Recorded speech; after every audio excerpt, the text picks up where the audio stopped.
Situation toujours en embuscade en République démocratique du Congo, précisément au Nord Kivu, où les rebelles du M23 et ses partenaires rwandais consolident l'espace arraché de haute lutte depuis une semaine déjà. Ce 6 février, l'Alliance Fleuve Congo, dont fait partie le M23, soutenue par le Rwanda, tenait son premier meeting à Goma. Alors que le M23 affirme vouloir libérer tout le Congo, le mouvement rebelle a entamé mercredi une nouvelle offensive dans la région voisine du Sud Kivu, sous le regard plutôt impuissant des églises catholiques et protestantes, appelant d'ailleurs au dialogue. L'imperturbable, l'ethno-fasciste Paul Kagame, comme il se fait désormais appeler, semble si sûr de lui qu'il nague tout le monde. Comment comprendre que ce monsieur organiserait un génocide en République démocratique du Congo sans toutefois être inquiété? Selon les sources des Nations Unies, près de 3000 Congolais seraient tués lors des affrontements et l'on dénombre des centaines de milliers de déplacés internes. Difficile à tenir, car la famine a fait son nid. Ni nourriture, ni eau, ni électricité. Voilà le quotidien des habitants de Goma.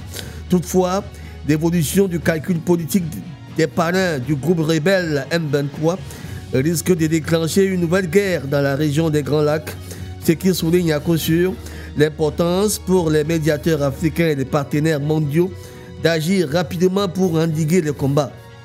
Ainsi donc, la prise de Goma, capitale de la province stratégique riche en minerais du Nord Kivu dans l'est de la RDC, bien planifiée et exécutée, s'inscrit désormais dans le cadre d'une offensive de plus en plus vaste menée par le M23 depuis 2022 pour prendre le contrôle de ces territoires.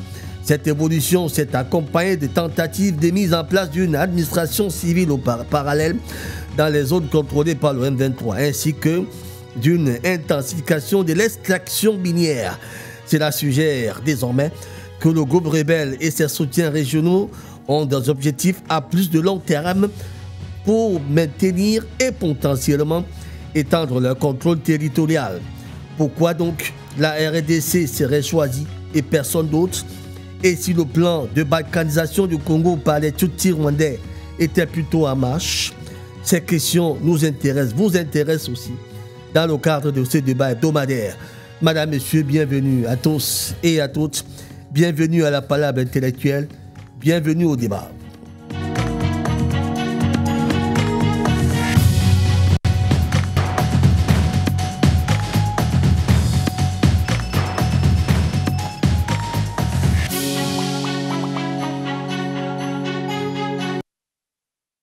Madame, bonjour. Monsieur, bonjour. Nous sommes bel et bien ce vendredi 7 février de l'an des grâces 2025. Effectivement, le programme que vous suivez en ce moment s'est abri dans sa version débat. La thématique, elle nous intéresse, vous intéresse aussi. Et si le plan de balkanisation du Congo par les Tutsis rwandais était en marche, en rapport avec l'actualité qui vient de la République démocratique du Congo, il y a plusieurs semaines maintenant, où vous le savez, le mouvement du 23 mars a pratiquement ravi la vedette en prenant la ville de Goma sous son contrôle et a déjà axé également, a amorcé déjà quelques tentatives au sud de Kivu, la ville, on va dire la province voisine. Quelle est donc l'intention de ce mouvement M23 soutenu par le Rwanda? Jusqu'où peuvent arriver ces rebelles soutenus, il faut le dire, non seulement par le Rwanda, mais certaines sources indiquent également que ces rebelles sont également soutenus par l'Ouganda. De toute façon, on en dira. Est-ce que le plan de balkanisation du Congo par les Tutsis rwandais est en marche? On verra ça tout au long de ces 120 minutes d'activité, de pleine activité intellectuelle, d'ailleurs confiée à nous.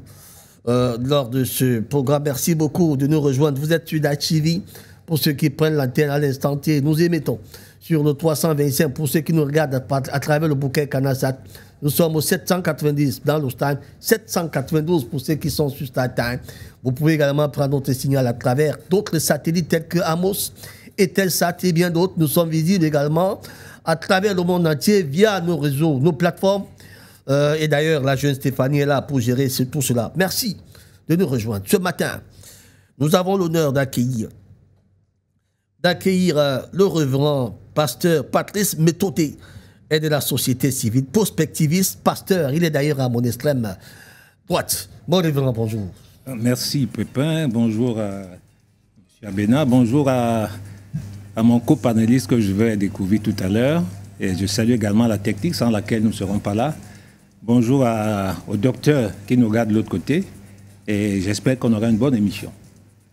On espère mieux qu'on en fera une émission digne de ce nom. En tout cas, tous les vendredis, c'est la grande messe dominicale qui attire d'ailleurs plus d'1 milliard de téléspectateurs qui nous regardent à travers le monde entier. En tout cas, ce programme est déjà enregistré dans le patrimoine de l'UNESCO.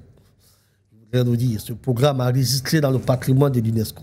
Même s'ils ne veulent pas le faire, ils l'ont déjà enregistré de force. Très bien. Alors, mon révérend, cet élan de changement, je voudrais dire, ce vent de changement qui semble souffler au Cameroun et qui s'active apparemment à travers les réseaux sociaux, vous inquiète-t-il? Oh, vous savez, le problème, ce n'est pas le vent, mais le problème de savoir, c'est où va le vent.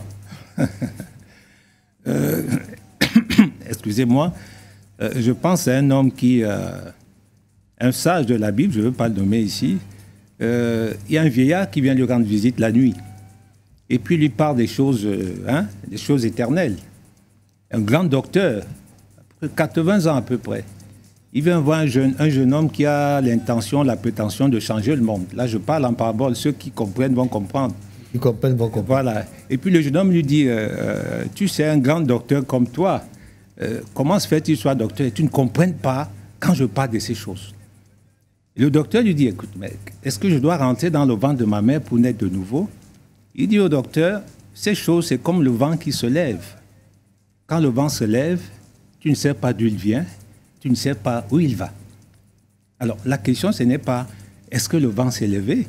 La question, c'est est-ce que nous voyons qu'il y a un vent qui s'est levé? C'est clair et net, il y a un vent qui s'est levé et qui souffle.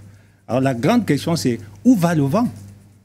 Alors, ma question, c'est ce vent qui se lève, où est-ce qu'il nous amène? On ne peut pas l'arrêter, mais où est-ce qu'il nous amène, ce vent-là? Et là, je ne veux pas être un devin, je ne peux que prier et souhaiter que ce vent-là soit un bon vent et qu'il nous amène dans la bonne direction. Je défie quiconque de nous dire où va aller ce vent. Mais lorsqu'on regarde l'évolution du monde d'aujourd'hui, on a l'impression qu'il y a des bons vents, il y a des vents contraires. Il y a des vents qui résistent au changement, mais lorsqu'un changement se lève, je vous ai dit l'autre jour ici qu'il y a comme des dispensations, il y a comme des saisons. On a connu le vent de l'Est à l'époque, et vous êtes d'accord avec moi qu'aucun pays n'a résisté à ce vent-là. Vous avez vu la chute d'un empire comme l'Union soviétique. D'ailleurs, lorsqu'on parlera de la RDC aujourd'hui, vous voyez qu'il y a des conséquences. Il y a encore des réminiscences de l'empire, de la chute de l'empire russe aujourd'hui. Et 30, 40 ans plus tard, on a l'impression qu'il y a un nouveau vent qui se lève. Et de manière générale dans l'histoire, lorsqu'un vent s'est levé, honnêtement, personne n'a pu l'arrêter.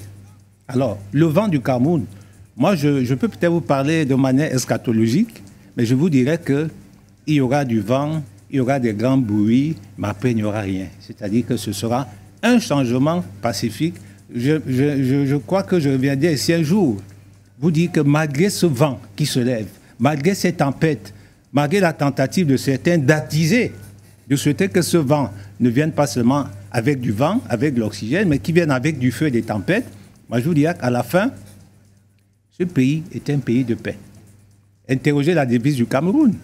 Paix, travail, patrie. C'est-à-dire la première des choses dans ce pays, c'est la paix, ce n'est pas le travail. Alors, si vous voulez inverser la devise, certains diraient non, travaillez d'abord, mais vous pouvez travailler, vous n'avez pas la paix. Certains parlent de patriotisme.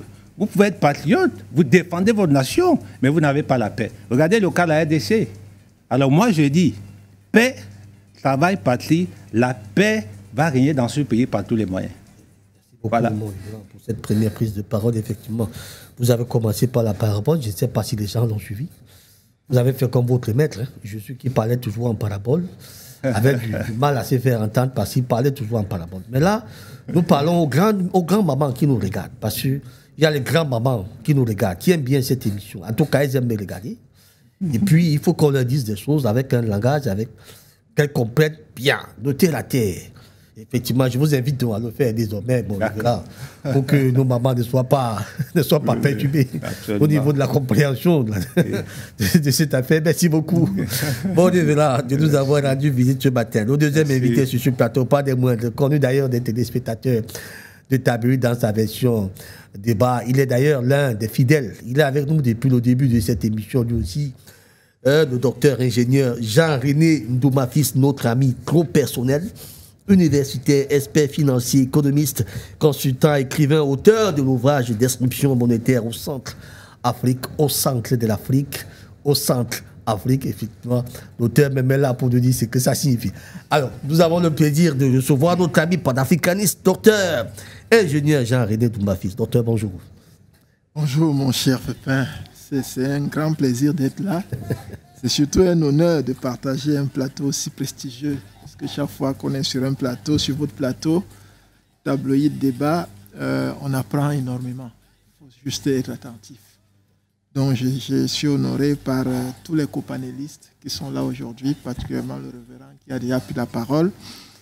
Je dis bonjour à toute l'équipe technique. Bonjour particulièrement aujourd'hui à Judith, la maquilleuse, qui prend soin de nous. Vous avez retrouvé. Parce que, vous avez retrouvé ces mercredis. Voilà, donc oui, je pense qu'elle a une touche assez spéciale et il faut l'encourager à partager cela avec d'autres. Et je dis bonjour au top management, hein, sans lequel on ne serait pas là. Je salue surtout le milliard de téléspectateurs de tabloïd débat. Je salue l'Afrique. Je salue l'humanité. Alors, quand vous parlez du top management, en plus du président directeur général, vous avez la directrice des recherches humaines, Madame Calix, vous avez le directeur de l'information, notre ami Ndobo, Christian Ndobo, et vous avez bien sûr la rédactrice en chef aussi, Adrienne Nobodem, et bien sûr la coordinatrice de la radio. C'est bel et bien ma petite sœur Amenga. Voilà donc le top management d'HTV que vous saluez donc ce matin, sans oublier la direction technique que dirige Mandela, le jeune Mandela. Nous n'oublions pas tout ce qui travaille d'ailleurs d'arrache-pied pour mettre ce programme en lumière. Nous profitons également pour leur dire un bonjour particulier. Voilà donc le top management. Docteur ingénieur Jean-René Ndouma-Fils. Alors, dites-nous un peu, description monétaire au centre Afrique, apportez-nous un peu la nuance que vous avez voulu faire là-dessus. Oui, c'est... Peut-être après nous avoir donné une idée d'ailleurs de l'ouvrage. Hein. Oui, oui. L'ouvrage traite de la finance digitale en général. Et donc, le titre, vous l'avez bien retenu, c'est Disruption monétaire, n'est-ce pas, et financière au centre Afrique. Parce que, premièrement, cet ouvrage a été rédigé aussi en hommage au professeur, son Excellence Faustin Archange Touadéra, pour avoir pris la décision de légaliser le Bitcoin en RCA dans un environnement où on utilise encore le franc des colonies françaises d'Afrique. Il a pris ce courage-là pour se distinguer. Et évidemment, c'était pendant le moment où j'étais en train déjà de rédiger cet ouvrage pour apporter un outil d'aide à la décision aux dirigeants africains en particulier. Et donc, le Centrafrique étant au centre de l'Afrique, j'ai pris ce pays pilote en exemple, ce pays dont beaucoup de problèmes ressemblent à certains autres problèmes monétaires, n'est-ce pas, ne serait-ce que de la zone franc. Et j'ai donc étendu les solutions proposées pour ce pays-là à d'autres pays similaires concernant les questions de monnaie. La monnaie, c'est d'abord une question politique. Et on nous a fait penser pendant des décennies que c'était une affaire banale. D'argent, machin, vos histoires d'argent, là. Non, on ne peut pas parler de la politique et exclure les questions de monnaie. Et c'est pour ça que cet ouvrage a été publié, préfacé par le professeur Faustin Archange Touadéra lui-même, et puis co-préfacé par M.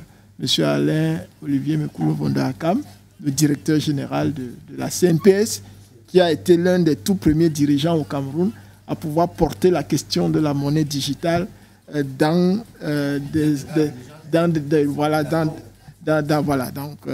un conseil d'administration, etc. Donc, il a pris cette attitude avant-gardiste pour que, évidemment, nos dirigeants sachent qu'ils doivent se pencher sur cette question-là. Sinon, on aura encore plus de difficultés liées à ce que nous savons. C'est au centre de l'Afrique, tout à fait.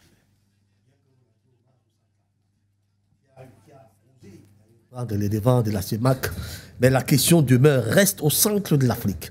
Voilà pourquoi on parle d'éruption monétaire au centre Afrique. Centre de l'Afrique. Très bien. Je me réjouis d'avoir bien compris. Alors, docteur ingénieur Jean-René Ndoumafis, alors sur la question, peut-être en 2 minutes maintenant, pour gérer le timing nécessaire, sur la question de ce vent de changement qui semble souffler au Cameroun et qui persiste à travers les réseaux sociaux. Est-ce qu'il vous fait peur, ce vent de changement? Vous allez entendre 2025 ou rien, des expressions de ce type. Est-ce qu'il vous fait peur, ce vent? Tout à l'heure, le révérend pasteur a indiqué des choses très profondes. Quand le vent souffle, chacun ressent le vent souffler. Mais on ne sait pas où il vient et où il va aller. Et pourtant, c'est ça le plus important, surtout là où il va aller. Bon, ceux qui se targuent de dire que 2025 ou rien, savent éventuellement sur quoi ils comptent.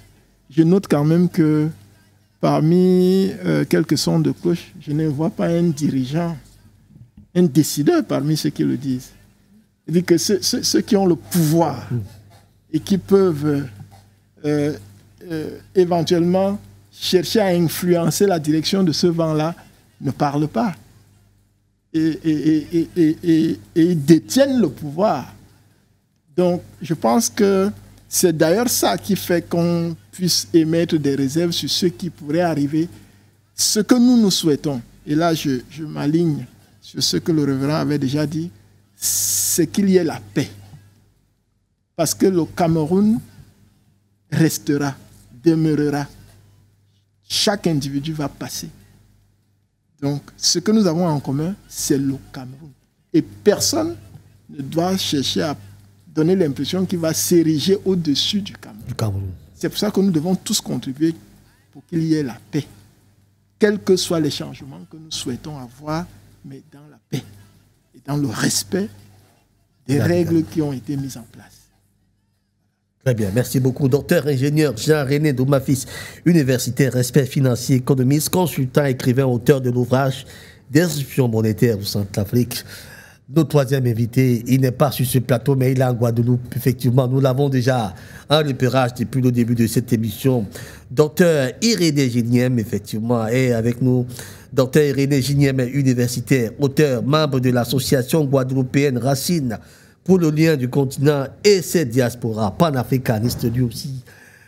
Docteur, bonjour et ravi de vous avoir encore ce matin. Il est exactement 4h et 49 minutes en Guadeloupe. Ah ben, tu es bien renseigné, Raoul. Il est 4h49 minutes. Je suis loin d'être un journalier, moi. Ah ben oui, ça, j'en ai la preuve. Chaque jour, davantage. Donc, je suis heureux d'être avec mes copanélistes, avec toi. Et peut-être que d'autres ne sont pas encore arrivés, donc je pense. Mais c'est un plaisir. Alors, le seul inconvénient, le seul désavantage pour moi, c'est que j'entends beaucoup parler de Judith. Mais je n'ai pas l'avantage de la voir, que de profiter de ses services. On va l'amener sur ce plateau spécialement pour vous, docteur Irénée Giniem. Elle viendra s'asseoir ici spécialement pour vous. Est-ce que quelqu'un peut m'appeler Judith de l'autre côté? Je vous en prie. Je vous en prie, laisse-le, s'il vous plaît. Emma, appelez-moi Judith. Tu ne pourras jamais me faire bénéficier de ces soins, de sorte que je puisse avoir une plastique avantageuse comme mes copanélistes que je vois de loin. Donc, mais j'espère qu'un jour j'aurai l'occasion d'être sur le plateau pour qu'elle puisse s'occuper de moi. Donne-lui 2 minutes seulement. Elle est en train d'arriver. Vous allez voir notre jeune petite sœur, Judith. Judith, viens, s'il te plaît. Notre jeune petite sœur qui nous rend beau tous les matins. Malgré les jaloux, ça fout des jaloux. La voici. Est-ce que tu la vois? Bonjour, monsieur. Tu la vois déjà, docteur? C'est elle, Judith. Ça me fait plaisir de vous voir. Ah, mais, je vois pourquoi. Ok, bon courage, Judith. Courage à toi. Merci beaucoup. Ok, alors, docteur Irénée Giniem, vous êtes peut-être en Guadeloupe, le vent de changement qui souffle dans votre pays, peut-être qu'il ne vous atteint pas là-bas, mais vous êtes connecté à votre pays, donc forcément, vous savez ce qui se passe au Cameroun. il y a un vent de changement qui s'ouvre. Je ne sais pas s'il faut l'appeler vent de changement. En tout cas, ils appellent ça ainsi. Ceux-là, ils appellent ça ainsi. Un vent de changement qui excite d'ailleurs les inscriptions sur les listes électorales par force. Je dis bien par force. Et qui, néanmoins, menace tout le monde qui ne veut pas faire ce qu'ils veulent faire. Donc, c'est un problème. Il y a donc ce vent. Est-ce que cela vous inquiète, vous aussi? Quand même un tout petit peu. Malgré qu'on a quand même confiance en l'avenir. Parce que je vois mal personnellement, si on se base sur l'argument entre guillemets tribal, vu le nombre de entre guillemets tribus qu'il y a au Cameroun, je ne vois pas comment est-ce qu'on pourra, disons, seul, se mettre à dos tous les autres. Ça ne me paraît pas faisable. Mais ce qui m'inquiète le plus, c'est que, comme disait Dr Jean-René Ndouma tout à l'heure, c'est que, disons, la personne pour qui ces zélés se battent ne dit rien. Mais ce qui est rassurant, c'est que il y a déjà 8 ans, ça s'est passé de cette façon. La personne ne disait rien et laissait courir le vent. Donc, au bout du compte, rien ne s'était passé. Et moi, j'ai confiance en l'avenir. Je pense que les arguments qui sont exposés ne sont pas très forts, quoi. Ils ont une petite pertinence, mais on ne va pas tout baser sur l'idée de l'économie. L'économie, c'est bien beau, mais enfin, il faudrait savoir de quelle économie on parle, quoi. Je n'ai pas l'impression que celle qui est proposée est de nature à fédérer tous les Camerounais. Donc, c'est très inquiétant, même de loin ici, hein, parce que la dernière chose que nous souhaitons, c'est que notre pays se retrouve dans des troubles, disons, physiques.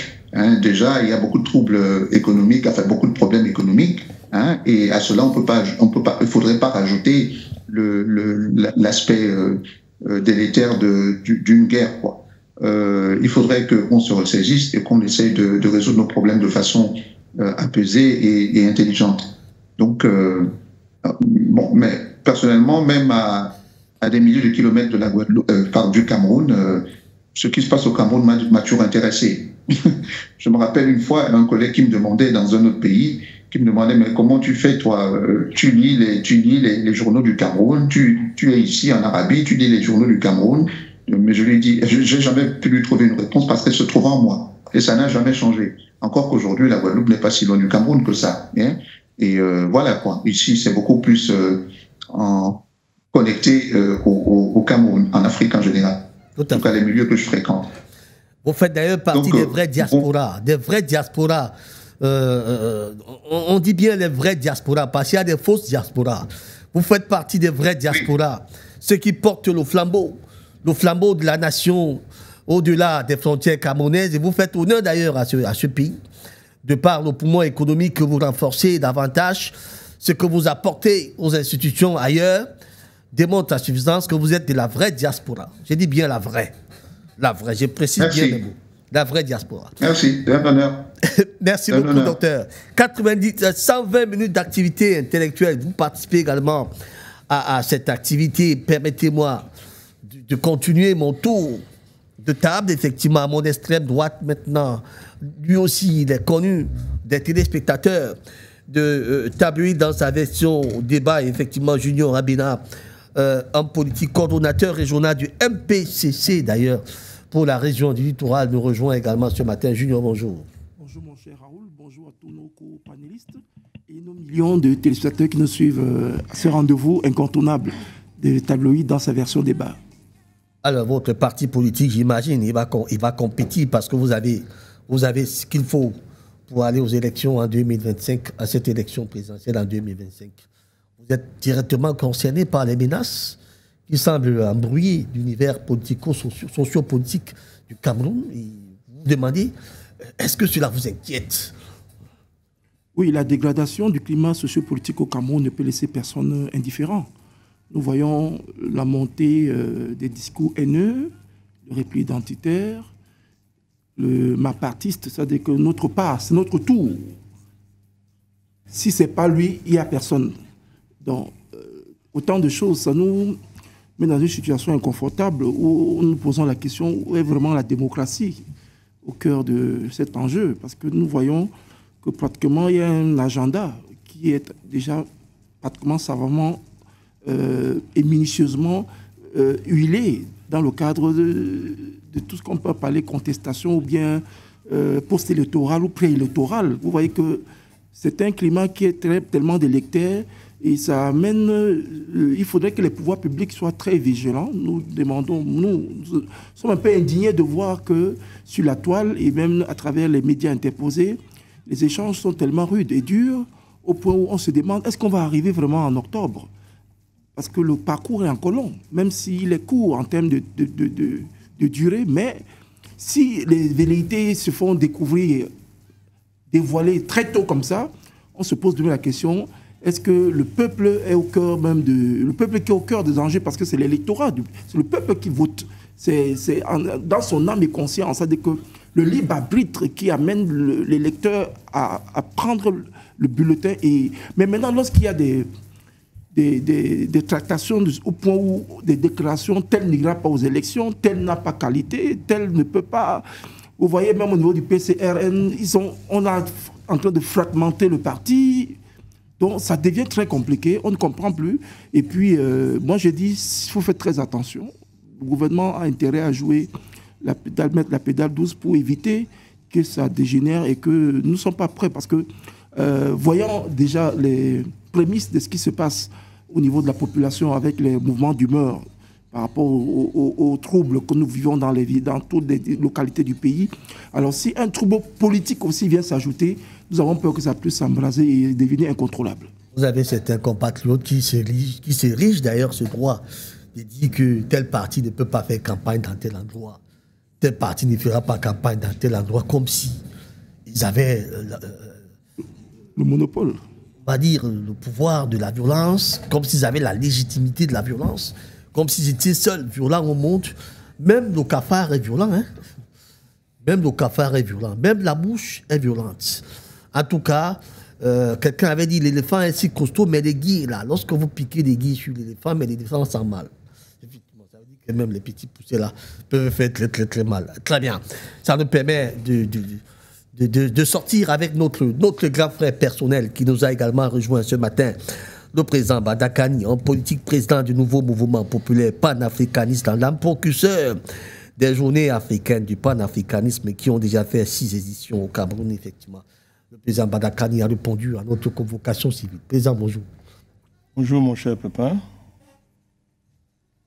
Vous avez raison de préciser la nature de la convocation. Vous avez vu votre amie Judith? J'arrive.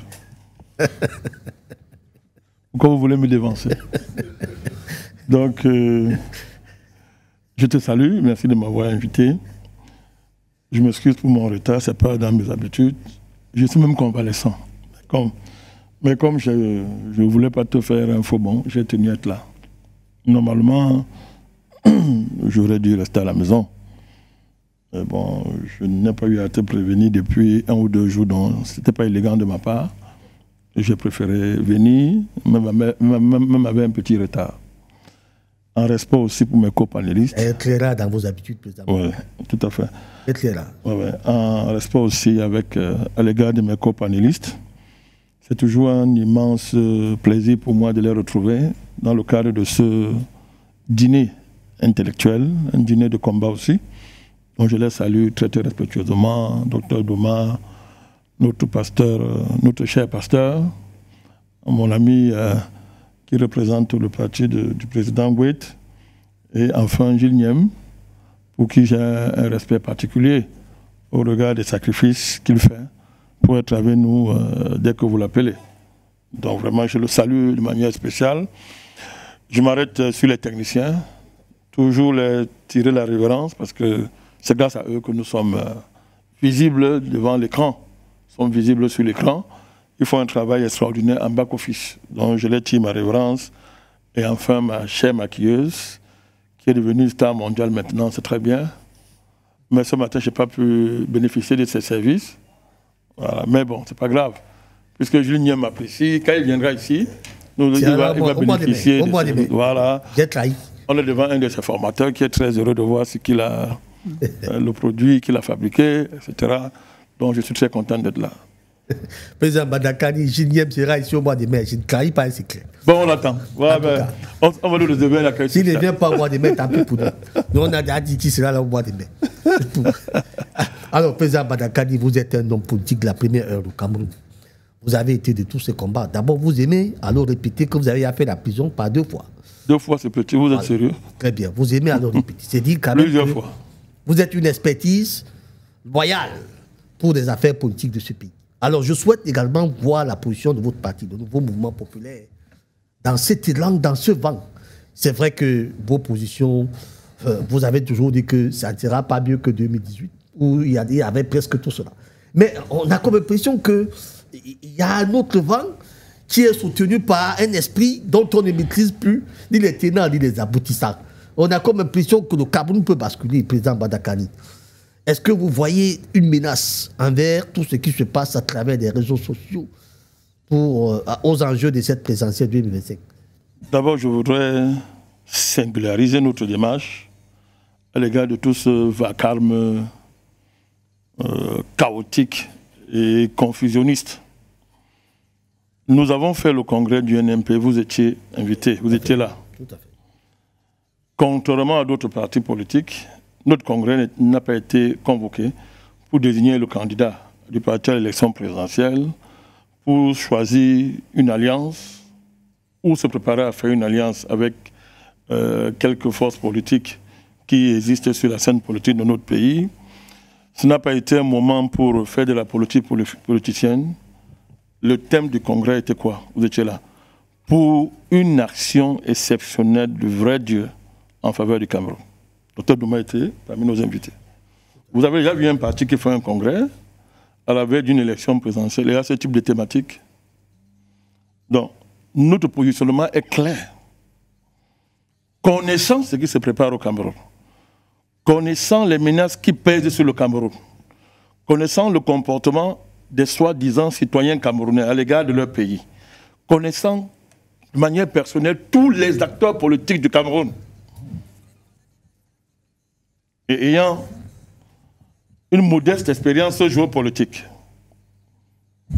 analysant tout ça, nous avons dit, nous faisons appel à une action exceptionnelle du vrai Dieu en faveur du Cameroun. Il faut bien comprendre ce que ça veut dire. Si, d'abord, ce n'est pas à la portée de tout le monde, hein, je l'assume, je le sais, mais c'était un congrès en mondovision, c'était direct en mondovision. Direct en mondovision. Et vous avez vu ce qui s'est passé durant ce congrès, le puissant mouvement de l'esprit, je ne parle pas d'un esprit religieux, c'était en direct, le monde entier regardait, qui s'est manifesté durant son congrès. Je dis ça pourquoi? Ce qui se passe au Cameroun n'est pas nouveau. Depuis 1990, le Cameroun est sur une trajectoire qui vise à le détruire, à le balkaniser. Et il fait face. Cette trajectoire a atteint sa phase culminante avec Boko Haram, qui est une organisation terroriste qui préfigure ce qui se passe en RDC, qui préfigure une sorte de M23 version Cameroun. Alors je vais y arriver. Parce que les gens parlent de ce qu'ils ne comprennent pas, ils ne savent pas. Après, il y a eu ce qu'on a appelé les anglophones. On n'a pas pu opposer les ethnies, mais on a fabriqué 2 grandes ethnies principales au Cameroun, les francophones et les anglophones, déclencher la crise. Nous avons suffisamment expliqué ce qui était en jeu là-bas et tout ce qui était derrière. Les faits, une fois de plus, nous ont donné raison. Ces crises-là, pour une part, la crise dite anglophone, elle est quasi gelée. Boko Haram ne s'est pas installé une seule seconde sur une partie du territoire camerounais, mais elle continue à faire des attaques. À l'est de la Centrafrique, ce n'est pas la sécurité. Des menaces, des groupes rebelles centrafricains, etc., continuent de temps en temps à faire des incursions dans notre territoire. Toutes ces forces-là préparent quoi? Les hommes politiques que vous voyez se mettre en avant là, les réseaux sociaux, sont l'avant-garde. Ce qu'on appelle les fausses bannières d'un plan plus profond, mis en œuvre par le Tintin de l'Élysée. Donc maintenant, les preuves, vous l'avez m'arrêter maintenant, les choses sont dehors. Vous voyez, vous avez dit que n'allez pas vite quand je parle mes choses. Maintenant, les preuves sont dehors. Ce voyou a pris un homme, l'a déguisé en femme. Et il en a fait sa prétendue femme. Donc, on ne sait pas maintenant entre les deux qui est l'homme, qui est la femme. Qui est la femme. Et tout ça de manière démocratique. Élu par le peuple le plus lumineux du monde. Puisqu'ils ont fait la révolution, les Lumières.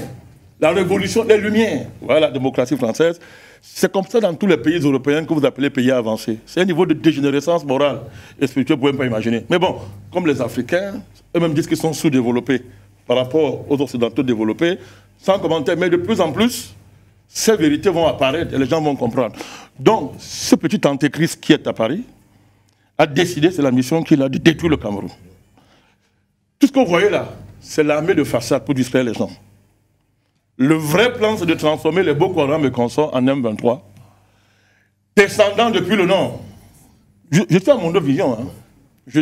Nous avons des informations, et quand on peut le faire, on le partage aux autorités. Mais je le dis à Mondo Vision parce que généralement, nos plateaux sont suivis par les forces de sécurité. À l'heure où nous parlons, les portes d'entrée des groupes, des forces de stabilisation armées, le Nigeria, vient du Nigeria, à partir de l'extrême nord, vous savez qu'on a une très longue frontière avec le Nigeria. Vous le savez. 2000 km environ. Même plus. Donc, même plus. Nigeria, en descendant depuis l'extrême nord, en descendant jusqu'à Ngaoundéré. Nous donnons les indices. L'autre porte, c'est à l'est de la Centrafrique, pour descendre et entrer au Cameroun. Le but est de marcher directement sur Etoudi. Je suis très sérieux quand je suis en train de parler. Les moyens de locomotion, les moyens que j'utilise pour entrer au Cameroun, je préfère ne pas le dire parce que si je le dis, ils vont changer le plan. Je ne fallait pas venir par des voies acquis de droit. Nous le faisons pour notre pays sans rien demander. On fait plusieurs fois. Donc, ceux qui connaissent le Cameroun, je pense que le pasteur a une idée un peu de ce que c'est que le Cameroun. Monsieur Macron, qui était un petit antéchrist, a décidé de brûler le Cameroun. Pour la simple raison que c'est du Cameroun que parle le mouvement qui chasse la France de l'Afrique. Mouvement panafricaniste. Et moi, je l'assume. C'est moi je veux le dire, je l'assume, c'est un fait. Hein. C'est nous qui avons décidé de relancer le mouvement panafricaniste. C'est nous. Maintenant, tout le monde est panafricaniste, c'est bien. Mais c'est nous. Quand on décidait de relancer ça, il n'y avait personne. Et à l'époque, tous savaient jurer qu'on ne vivrait pas. Tout à fait. Je ne compte pas les coups que nous avons reçus. Tous les leaders politiques camerounais ont été anti-panafricanistes. Il dit tous, et ils continuent de l'être. Une timide conversion s'observe à leur niveau, tant mieux. Donc M. Macron a juré de détruire le Cameroun parce que la France sait, ça va me demander de M. Macron, la France sait que tant que le Cameroun n'est pas tombé, ses jours sont comptés. Donc, voilà la raison pour laquelle vous voyez toute cette agitation dans les réseaux sociaux. C'est basé en France. Tout l'état-major, c'est à Paris, c'est en France. Pourquoi vous voulez continuer? Voilà donc, nous on leur dit ceci, je ne sais pas, c'est le président Biya qui aime les élections, qu'il le fasse, c'est lui le président de la République, les élections. Moi je lui demande, les élections c'est quoi dans un pays? Ça sert à quoi? Parce qu'il y a des apprentis démocrates qui veulent s'agiter au Cameroun, parce que des Tintin veulent être président du Cameroun. C'est quoi l'élection, sert à quoi dans un pays? Ça sert à quoi? Les royautés qu'il y a au Moyen-Orient là sont matériellement mieux développées que nous, non? Le Maroc, ce n'est pas une monarchie. Est-ce que ça empêche les Blancs de dire que c'est une démocratie? L'Arabie Saoudite est qualifiée démocratique par les Occidentaux parce qu'ils épuisent le pétrole. On dépense des milliards pour réaliser chaque année des élections parce qu'il faut faire plaisir aux Occidentaux. Et chaque fois, c'est la sécurité du pays qui est mise en jeu. Donc notre position est constante et claire, M. Pépin. Nous nous préparons. Nous verrons comment ils vont déstabiliser le Cameroun. On n'écrit pas. On est là, on les attend. Les forces spirituelles de ce pays. Tout à fait. Les véritables forces de sécurité du Cameroun. On les attend. Très bien. Donc, ce n'est pas nouveau. C'est un même scénario qui prend une nouvelle forme. Quand vous parlez de changement au Cameroun, qu'est-ce que vous appelez changement? Dites-moi. Changement de régime, par exemple. C'est ça que vous appelez changement? Vous êtes sérieux? Il y a 92 ans, on estime qu'il Vous doit... insultez ce plateau? Un changement de régime. Vous insultez votre plateau, vous-même? Comment? Vous insultez votre plateau? Comme Insulter mon patron? Oui, votre plateau. Je vais faire comment pour insulter mon patron? Non, le plateau. Ah, le plateau? Oui, parce que quand vous dites... On ne peut pas l'insulter. Mais quand vous dites changement de régime, vous parlez de quoi? On ne peut pas insulter ce plateau, mon Dieu. Tous ces gens qui parlent de changement, demandez-leur de vous dire ce qu'ils appellent changement. Demandez-leur de vous dire ce qu'ils appellent changement. Demandez-leur de vous dire. Essayez un peu. Non, mais essayez de Pour vous eux, dire. c'est que le président Biya doit... Ben alors, vous voulez qu'on parle de ça ici? C'est ça Non, le pas du changement? tout. Non, mais attendez. Je ne voudrais pas susciter ces changements-là ici. Mais si c'est ça le changement, mais non, on peut en parler. Hein. C'est la menace qui m'intéressait. La suite, là, maintenant, on a fait un débat sur le côté. Mais pour l'instant, nous avons une thématique très Ce n'est pas un tabou. Bien sûr. On peut en parler. J'ai dit oui, mais on ne peut pas en parler maintenant. Mais vous voyez comment, c'est-à-dire l'indigence d'une tête du changement fait pleurer. Fait pleurer. Alors, il est vieux. Mais vous croyez qu'en politique, quand on veut être sérieux, quelqu'un vieux, vous voulez renverser quelqu'un, vous dites pas. Vous dites que pas. Se présente pas. Ça veut dire que vous confessez que vous n'êtes pas en mesure de l'atteindre. On ne dit pas un verset politique qu'on considère être ennemi. Pas. On le chasse. Un matin, il se retrouve avec les balles sur sa tête. Devant sa porte, on le chasse. C'est lâcheté de s'asseoir et de se dire, pars. Il est là, il vous regarde. Il est là, il vous regarde. Il vous regarde. Vous savez ce qu'on appelle un État? Avant que les brailleurs de réseaux sociaux atteignent le président Biya, puisqu'on parle de lui, ses pires ennemis sont à côté de lui. C'est ce qu'on appelle un État. Parce que les gens s'assoient sur les plateaux et parlent de politique. C'est ce qu'on appelle un État, comment un État fonctionne. Vous savez le nombre de décisions qu'il faut prendre par jour pour faire fonctionner un État. Vous savez des risques qu'il y a autour d'un chef de l'État, les risques, les ennemis qui sont à côté de lui et qui tous les jours complotent pour le renverser. Tout à fait. Donc ne Dieu pas qui veut. Qui peut? Qui peut? Vous dites qu'il est vieux. Il avait d'abord dit ça au président Hollande. Non, je vous dis, je parle de choses. Je vous dis. Il avait rappelé ça au président Hollande. Moi, il vous a dit. Je ne suis pas un chercheur de popularité. Je m'en fous de ça. Parce qu'on vous a fait croire que c'est le peuple qui élise les gens. Avec la démocratie de pacotier qu'on vous vend là. Vous voyez maintenant, dans le monde entier, le peuple observe que mais ils n'ont jamais élu un président. On les manipule. Je ne cherche pas. Moi, je suis un militant de la vérité. Je ne cherche pas la popularité. Dans ma position, je ne cherche pas à plaire. Je vous dis ceci. Très bien, président Badakari. Je vous dis ceci. Continuez à dire, Paul Biya, c'est une lâcheté. Il faut le renverser. C'est-à-dire aller au palais, le retirer. Peut-être que la dynamique de renversement est en train de se mettre en place. Non, je vous dis qu'autour de lui-même, les pires ennemis du président sont ses barons, ce sont ses propres collaborateurs, ses ministres. Il les tient comment? Puisqu'il est vieux. Il les tient comment? Il les tient comment? Posez-vous la question. That is the question. Mais dans le débat, c'est-à-dire, ça c'est un petit débat. Très bien. Le vrai débat, c'est que les gens vous disent ce qu'ils mettent dans le changement. Si le changement, c'est enlever Paul Biya, le remplacer, ceux qui croient à de telles balivernes sont libres de croire. Si le changement, c'est de transformer le pays, de le libérer, observez cette scène politique et comptez-moi ceux qui sont en mesure de porter un tel projet. Très bien, président Badakari. Merci beaucoup pour cette première intervention. En tout cas, nous entrons directement au sujet qui nous intéresse ce matin. Et si le plan de balkanisation du Congo par les Tutsis rwandais était en marche, c'est d'ailleurs un point d'interrogation. Mais avant d'entrer, je vous suggère de suivre avec beaucoup d'attention. Ça sera en guise d'introduction d'ailleurs de ce sujet. Cette expertise du professeur Pumbe qui pense véritablement, lors d'un entretien avec une chaîne de télévision, pense véritablement qu'il y a un plan de balkanisation du Congo par les Tutsis rwandais et qui serait en marche depuis très longtemps. On va suivre ça avec, et on revient juste derrière.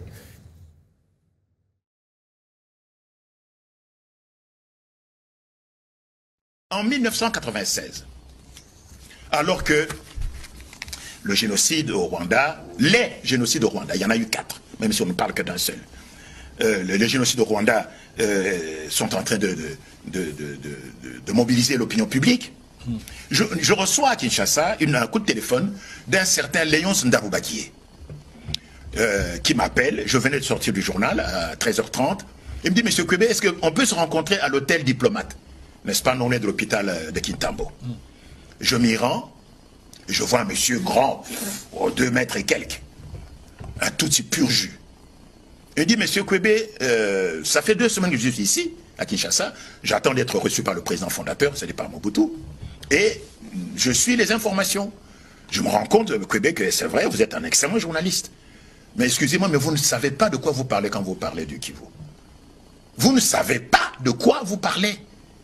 Alors j'étais un peu, évidemment, humilié. Il dit, mais écoutez, parce que vous ne savez pas qui sont les Tutsis.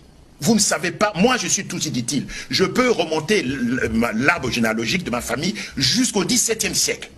Je sais qui était mon arrière-arrière-arrière-grand-père jusqu'au XVIIe siècle. Eh bien, moi j'étais gouverneur de Muramvia, n'est-ce pas? C'était le bras droit de Ndadaye, le président qui a été assassiné. Oui, Melchior Ndadaye. J'étais son bras droit, gouverneur de Muramvia. Et moi, j'ai échappé à 5 attentats, n'est-ce pas? J'ai échappé à 5 attentats par mes frères Tutsi. Entre parenthèses, on en parlera. Fachi a échappé à 5 attentats ici, mais dont on ne parle pas. Fachi a échappé à 5 attentats. Le premier, c'est celui contre son avion, avec son chauffeur et sa voiture en Antonov. Oui, c'était ça le premier attentat. Mais il y en a eu d'autres dont on ne parle pas. Donc il dit que, Léonce Ndarubaguié me dit qu'il a échappé à 5 attentats, mais il est venu ici pour dire à Mobutu ce que sont les Tutsis, qui sont ici au Congo. Ce sont eux qui vont l'abattre. Ce sont eux qui vont le faire partir. Mais j'attends depuis 2 semaines, je ne suis pas encore reçu.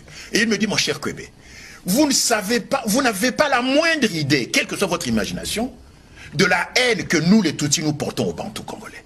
On vous hait, on vous déteste. Et d'ailleurs, on vous appelle des chèvres dans notre argot. Et pour nous, les Tutsis, tuer un Moutou congolais, c'est faire œuvre de prophylaxie. C'est comme si vous écrasiez un moustique. Le moustique ne vous a rien fait, mais dès que vous voyez un moustique, le premier réflexe est de l'écraser. Dès que vous voyez un serpent, si vous avez un bâton, le premier réflexe est de le taper. Eh bien, pour nous, les Tutsis, vis-à-vis des Bantous et des Hutus, c'est la même chose. Et c'est dit en toutes lettres dans le plan d'annexion, le plan ici.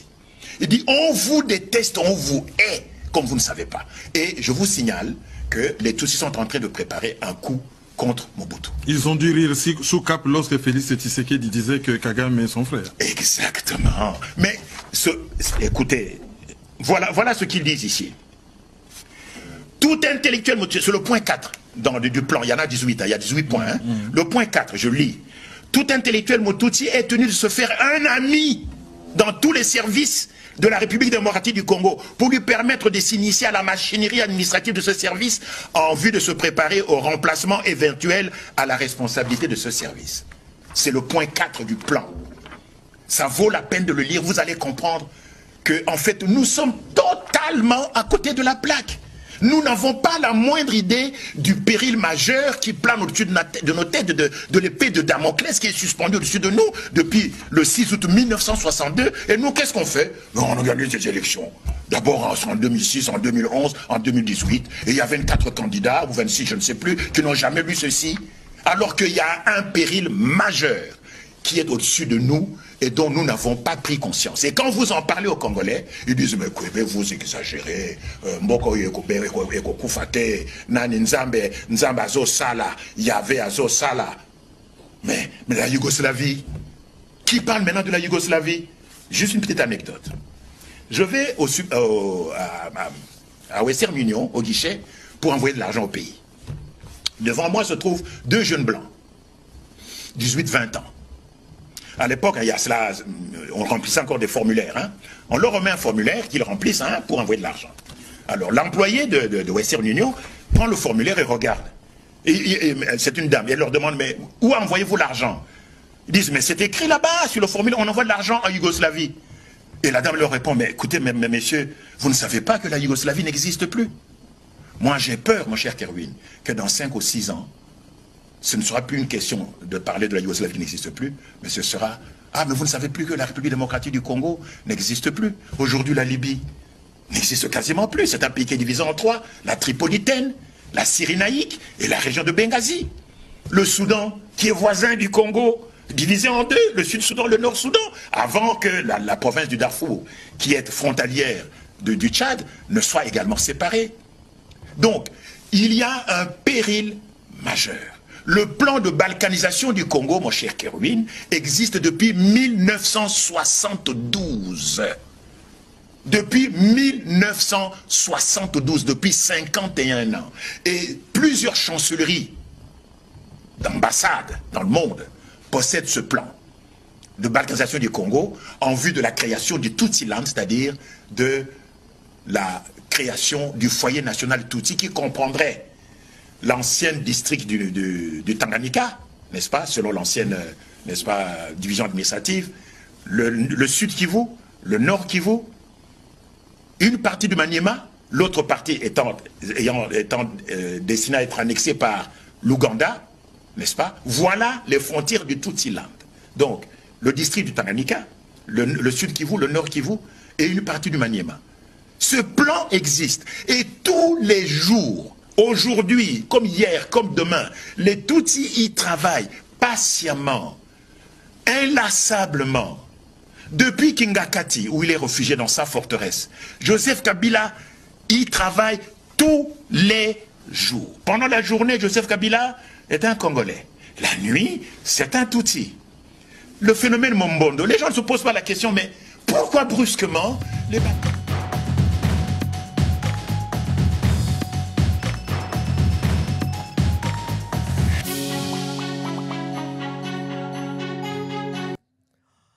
Retour donc sur ce plateau, effectivement, vous avez suivi le professeur Pombe qui répondait en fait, dans un entretien que lui accordait un de nos confrères. C'est étendu de fond en comble d'ailleurs sur la question que nous vivons en ce moment, la situation qui prévaut en ce moment en République démocratique du Congo. Il parle d'ailleurs de ce plan de balkanisation qui est en marche depuis 1972. Ça fait exactement 52 ans, 53 ans, on va le dire ici. Alors, mon révérend, peut-être une réaction à partir de ce que vous avez suivi tout à l'heure? Écoutez, professeur Kouébé a tout dit. Hein. Il a tout dit. Je me demande qu'est-ce que je vais dire un peu sur ce plateau tout au long de cette émission. Mais lorsqu'on écoute ça, honnêtement, c'est pénible. Je l'ai écouté et la question qui me monte à l'esprit, c'est pourquoi on fait ça? J'aimerais bien que quelqu'un me réponde. Pourquoi on fait ça? Maintenant, qui fait ça? Ouais, une question, vraiment, quand on pose une question, il faut un silence. J'aurais pu poser la question et prendre 15 minutes de silence, mais nous sommes pris par le temps, parce que le silence parle. Qui fait ça? Dans quel but on le fait? Maintenant, qui sont les acteurs? Et l'Union africaine dans tout ça? Que des questions, que des questions. Ce que ce monsieur dit, c'est ce qu'on est en train de préparer, c'est clair et net. C'est une espèce de répétition de l'histoire avec les mêmes acteurs et le même but. Il faut quand même reconnaître que nous parlons de plus en plus d'un nouvel ordre mondial qui est en train de se mettre en place. On peut se poser des questions. Il y a quand même d'autres de coïncidences, non pas seulement sur le continent africain. Si on va du côté de l'Orient, avec des acteurs comme Israël, on trouve la même chose. Du côté de l'ancienne Europe de l'Est, avec l'Ukraine, il y a des choses similaires. On peut tracer un triangle et dire il y a quelque chose qui ne va pas. Et puis il y a des nouveaux acteurs émergents, comme la Russie et la Chine. Je crois qu'au fur et à mesure qu'on essaie de recoller les morceaux, on a l'impression qu'il y a une tentative de reconstitution, puisqu'en Europe, on ne parle plus de monarchie, on parle plutôt de démocratie. Mais vous voyez, l'Union européenne, c'est une espèce de monstre. Ils sont en train de vouloir créer un empire. Pendant ce temps, il faut diviser les autres pour mieux régner. Donc, c'est un plan, je dirais, diabolique, qui consiste à paupériser des peuples, à les diviser, à les fragiliser, à les anéantir. Alors, ce qui est pire, c'est qu'il y a des acteurs qu'on utilise dans chaque pays. Et lorsqu'on parle du Cameroun, vraiment, c'est important que lorsqu'on parle du Cameroun, qu'on s'intègre dans ce logiciel global. C'est qu'on ne peut pas parler du Cameroun sans penser à ce qui se passe en RDC. On ne peut pas penser du Cameroun sans voir ce qui se passe, j'allais dire, dans les Balkans. Les Balkans n'existent plus. Il appelle la Yougoslavie, un pays qui a éclaté en 10 petits pays pratiquement. Un pays comme la Yougoslavie. Alors, si l'URSS est tombé, vous dites, attendez, quelle technologie? Parce que je vous dis ça, c'est de la haute technologie. Dépecer un pays comme l'URSS de l'intérieur. Et vous pensez que la RDC va tenir avec les mêmes acteurs? Vous pensez que le Cameroun va tenir avec les mêmes acteurs? À moins qu'il y ait ce que j'appelle souvent le facteur X. Cette chose imprévisible qui fait que ça peut plier, mais ça ne rompt pas. J'ai l'impression, en parenthèse, que c'est un peu le cas du Cameroun. On plie, et on ne rompt pas. On ne sait pas quelle est cette force contraignante qui ne veut pas que le Cameroun tombe. Donc, vraiment, nous sommes dans une discussion, je dirais, une pensée globale qui doit faire que l'intérêt supérieur de chaque nation doit prévaloir. Nous parlons d'alternance au Cameroun, mais dans quel sens, avec quels acteurs? Il y a des gens ici qui espèrent avoir l'alternance avec des acteurs étrangers. À un moment, on parle de souveraineté des nations, on parle des droits des peuples à déterminer leur propre avenir. On se rend compte que malheureusement, excusez-moi le terme, lorsqu'on parle des Africains, moi j'ai envie de dire qu'il y a plusieurs Afriques, par exemple Bandakani, les panafricanistes. J'ai l'impression qu'il y a plusieurs panafricanistes, il y a plusieurs Afriques. Encore faut-il dire, peut-être que ceux qu'on appelle africains ne le sont pas finalement. Enfin. J'ai l'impression qu'ils ne le sont pas. Donc, que dire face à ce que dit le professeur Kwebe? Parfois je me suis dit, attendez, est-ce que j'aille, je peux m'inviter en RDC pour dire quoi? En quoi je peux être utile pour ce pays, la RDC? Et je me suis dit, c'est pour ça qu'il y a une prolifération de mouvements religieux. Je l'ai entendu dire quelque chose en lingala, je n'ai pas bien compris, mais j'ai l'impression qu'il faisait mention à Dieu. Lorsqu'on dit aux gens, écoutez, ça ne va pas, qu'est-ce qui se passe? Les gens disent, non, Dieu pouvoira. Dieu va descendre pour nous. Dieu va changer tout. Mais nous voyons que la machine inébranlable avance. Elle avance de manière méthodique. Lorsqu'on parle des outils, c'est un petit peuple de rien du tout. Vous dites, attendez, vous avez l'impression qu'ils sont 50 millions. Ils sont à peine... s'il faut compter les Tutsis dans le Rwanda, je ne sais pas s'ils font la moitié de la population, j'en sais rien. Non, ils sont moins de, ils sont même pas. C'est les Hutus qui sont 85% de la population. Oui, donc c'est un petit pays.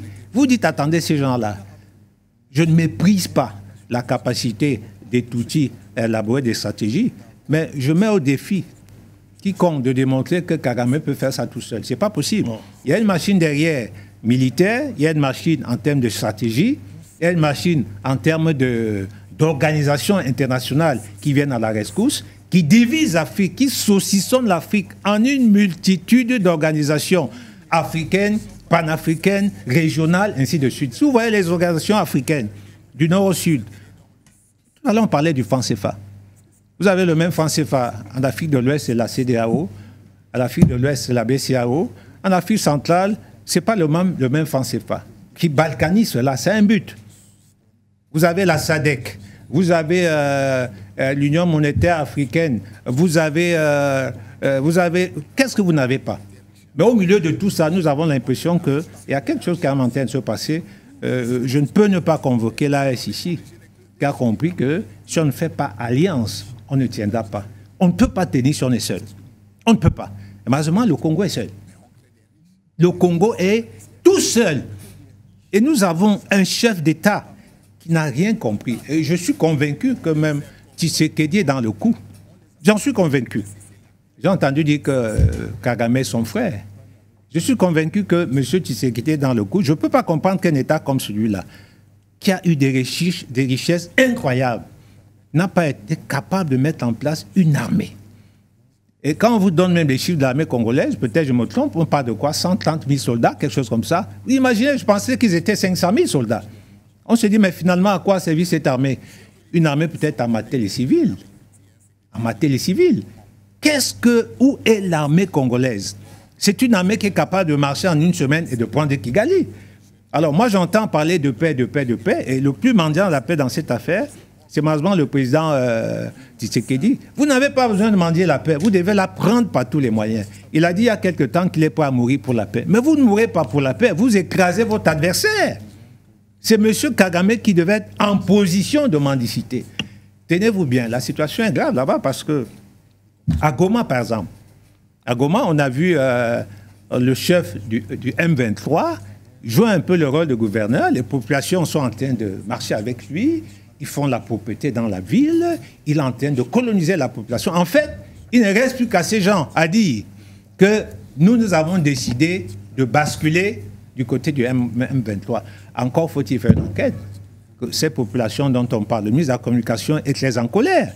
Et là, je pense aussi que c'est une erreur qu'il a faite de s'en prendre aux populations qui, entre parenthèses, basculent du côté du M23. Ils ont été forcés même en plus. Ils ont été certainement forcés. Encore faut-il savoir qui sont ces gens-là. Est-ce que c'est vraiment des Congolais? Est-ce que ce n'est pas des gens qui ont été montés? Est-ce que ce n'est pas des, comme on dit, des arrières, des gens qu'on utilise dans les, comment on les appelle là, dans des scènes là, des scènes de films, des gens qui viennent jouer un rôle et puis ils sont payés, ils s'en vont. Vous voyez? Des figurants. Est-ce que c'est des figurants? Mais le M23 avance. Ils sont en train de descendre, ils prennent de plus en plus sans la moindre résistance. Et ça rappelle quoi? Quand Mobutu est tombé, c'est exactement ce qui s'est passé. C'est passé de partie du Rwanda, c'est arrivé à Kinshasa. Est-ce que la balkanisation est en cours? Moi, je dis qu'elle est vraiment en cours. Il faut bien qu'il y ait quelque chose qui arrête ça. Je m'arrête là pour l'instant. Très bien. Merci beaucoup. Bon, vous regardez d'ailleurs ces images. Nous supplions la réalisation de nous montrer ces images que nous avons vues tout à l'heure là.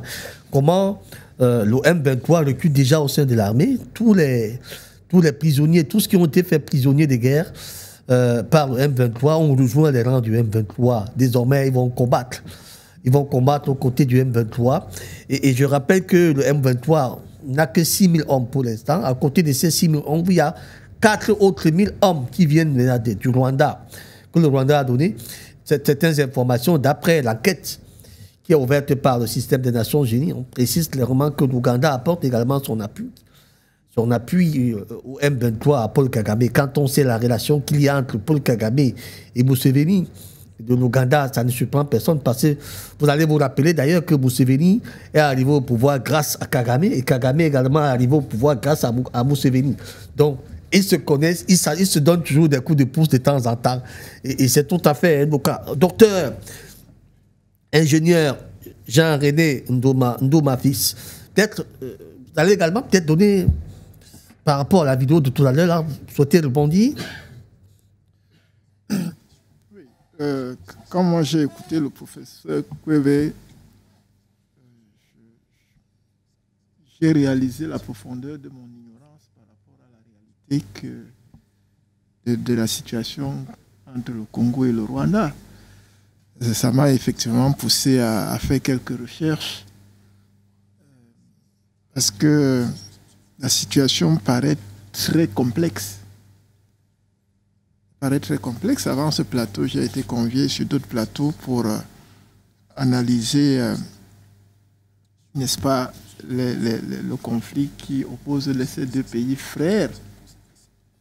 Et j'avais espoir que les analyses qui sont menées pourraient aboutir à quelque chose de durable.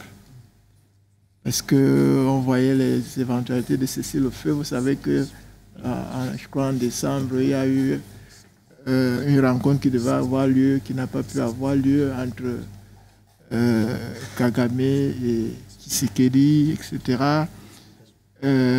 Et donc, pendant ce temps, il y a des milliers de morts qu'on enregistre. Donc, c'est quand même, si je n'avais pas pris en compte la dimension aussi profonde des Tutsis qui joueraient un rôle extrêmement important dans une situation qui dure quand même depuis très longtemps, hein. Je veux dire,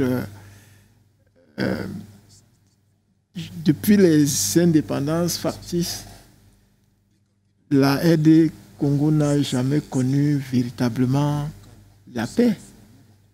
Ça fait quand même aujourd'hui pratiquement 64-65 ans. Il faut s'interroger. Est-ce que ce que le professeur Kwebe a révélé là en est véritablement la raison? Oui. Parce que est-ce que la vaste étendue du territoire congolais pourrait justifier l'incapacité, n'est-ce pas, des différents régimes à pouvoir gouverner efficacement ce pays? Et le territoire. Un pays qui est pratiquement 100 fois plus vaste que le petit Rwanda, géographiquement parlant. Même si on prend la population, les populations, c'est toujours...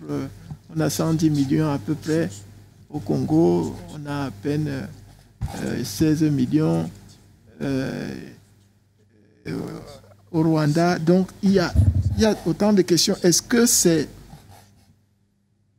véritablement le rôle invisible que jouent les grandes puissances, n'est-ce pas, au niveau de ces deux pays, est-ce que c'est l'incapacité des élites,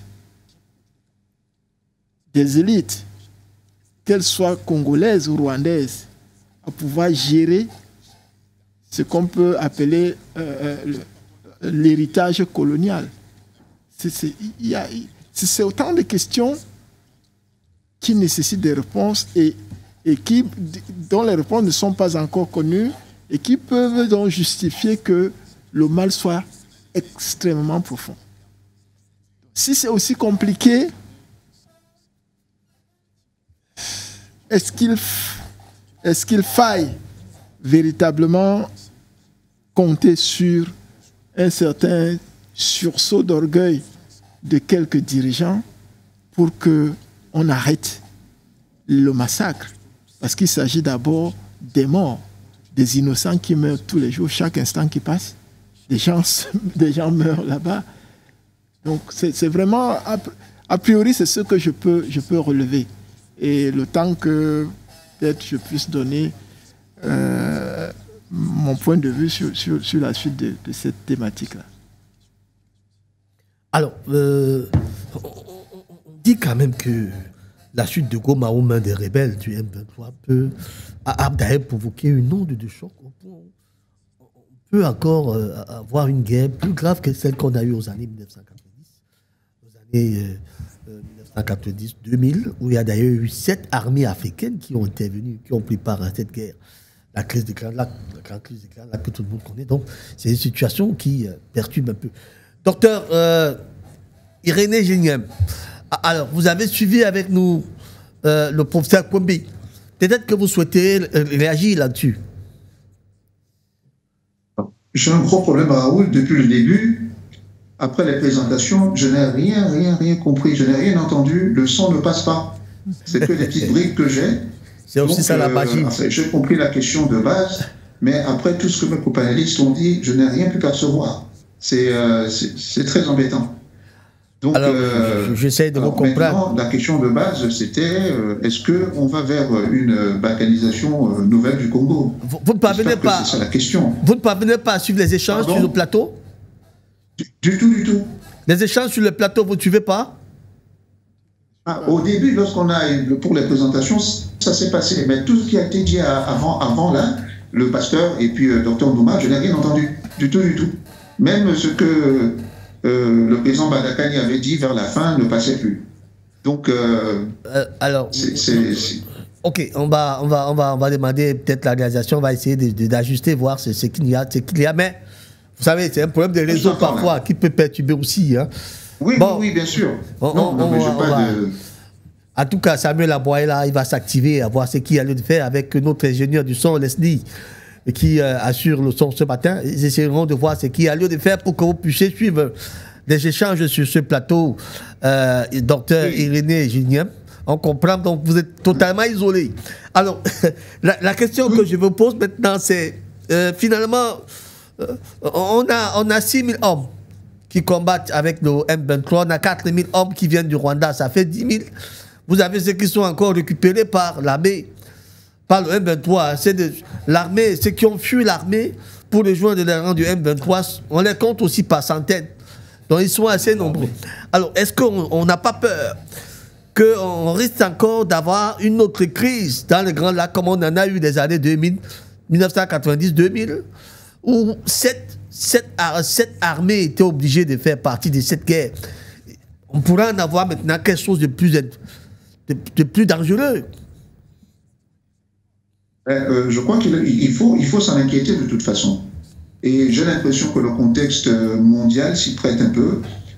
J'ai l'impression que M. Kagame se trouve enhardi par ce qui se passe ailleurs dans le monde, en l'occurrence aux États-Unis, hein, et aussi par ce qui se passe par exemple en France, même si ça n'en a pas l'air. Donc je pense qu'il faut s'en inquiéter, et je pense que de toute façon, le plan de balkanisation, moi je dirais même rebalkanisation du Congo, n'a jamais cessé. Il a toujours été en action. Hein. Et je crois que la même chose est valable pour notre pays, le Cameroun. Même si ça n'a pas atteint le niveau du Congo, mais quand même, les motivations ne manquent jamais de la part de ces gens-là. Et on voit ce qui s'est passé un peu plus au nord avec le Soudan. Hein. On voit ce qui s'est passé, ce qu'on a tenté de faire avec l'Éthiopie. On voit ce qu'on a fait avec la Somalie. Et on comprend très bien que, disons, ça n'a jamais cessé. On pourra même parler de rebalkanisation, puisqu'il y en avait déjà une au départ. On voit un peu, disons, l'effronterie de Kagame qui se permet de narguer l'Afrique du Sud. Et en même temps, on remarque que cette semaine, par exemple, Donald Trump est monté au créneau, malgré tout ce qu'on a pu dire de lui, hein, enfin, en dépit de tout ce qu'on a pu dire de lui sur ce plateau, il est monté au créneau par rapport à ce qui passe en Afrique du Sud, par rapport à la tentative de l'Afrique du Sud de distribuer les terres agricoles aux locaux.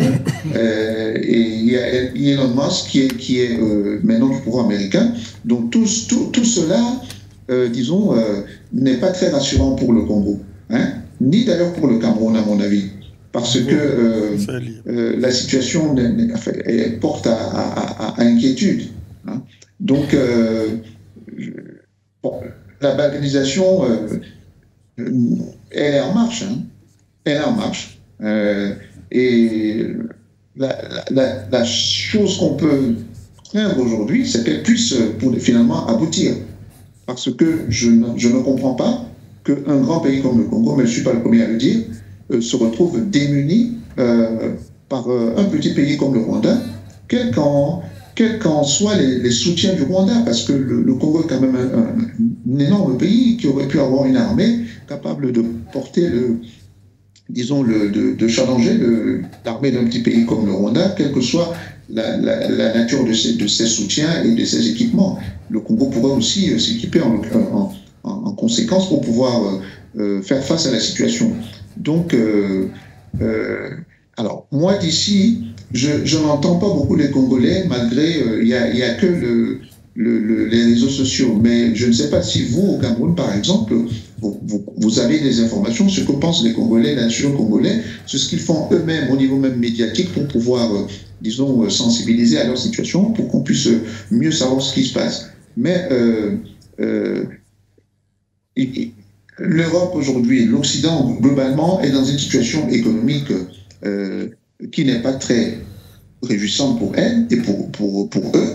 Donc, comme on sait, historiquement, d'habitude, lorsque ils ont besoin de renflouer leur caisse, on sait où ils vont trouver l'argent. Et c'est en Afrique en général, malgré tout ce qu'ils peuvent dire. Hein, malgré tout ce qu'ils peuvent dire. Et maintenant, on sait que le Congo est bien loti, hein, bien fourni en matière de certaines ressources dont ils ont besoin ces années. Donc, et la cupidité ne s'arrête jamais. Donc, il faut craindre. Moi, je suis inquiet. Hein, et on est devant un phénomène qui a l'air de ne jamais trouver de solution, de ne jamais s'arrêter. Et même dans les intermèdes, on aurait pu espérer que le Congo, disons, se prépare, se prémunisse pour pouvoir faire front. Alors, on se demande ce que fait le président congolais. Donc, mais la dernière fois, le président Balakani a très bien expliqué qui était Tshisekedi, donc je comprends mieux. Et vu la situation telle qu'elle se présente, par rapport à ce que j'ai entendu la semaine dernière au plateau, ce qu'on a dit, eh ben, j'ai du mal à voir d'où viendrait la solution. Maintenant, il était question de l'Ouganda et l'Ouganda aussi. Je n'ai pas bien entendu ce que mes copanélistes ont dit sur l'Ouganda, pardon. Je suis très peu... Enfin, je n'ai pas suivi d'ici quel était le rôle de l'Ouganda. Je le connais un tout petit peu anciennement de ce qui s'est passé avant, mais ces derniers temps, je n'ai pas bien suivi ce que faisait l'Ouganda. Donc, voilà ce que je peux dire à ce point. Très bien. Le M23 a attaqué mercredi dernier la ville voisine du sud Kivu, du nord Kivu, qui est le sud Kivu. Donc, ils entendent amorcer la marche jusqu'à Kinshasa. Effectivement, c'est ce qu'ils disent. Lors de leur réunion, en fait, lors de leur premier meeting tenu hier d'ailleurs, dans un stade là-bas à Goma. ils ont clairement dit aux populations que leur intention c'était de libérer le Congo. Je ne sais pas de quel libérer le Congo des mains de qui, je ne sais pas exactement, mais c'est ce qu'ils disent. Et on relaie ce qu'ils disent. Très bien. Junior Abena, je vous écoute maintenant. Vous réagissez par rapport à la vidéo que vous avez suivie tout à l'heure. Oui, c'est clair. Vous savez, on a toujours, la dernière fois, nous avons évoqué l'aspect historique de cette balkanisation, de cette sécession même qui avait commencé depuis l'époque de Lumumba, avec le Katanga. Vous savez que le Katanga, c'était une sécession pratiquement des États-Unis et de la Belgique. Et ils avaient mis un gouvernement fantoche qui était géré par un certain Tshombe.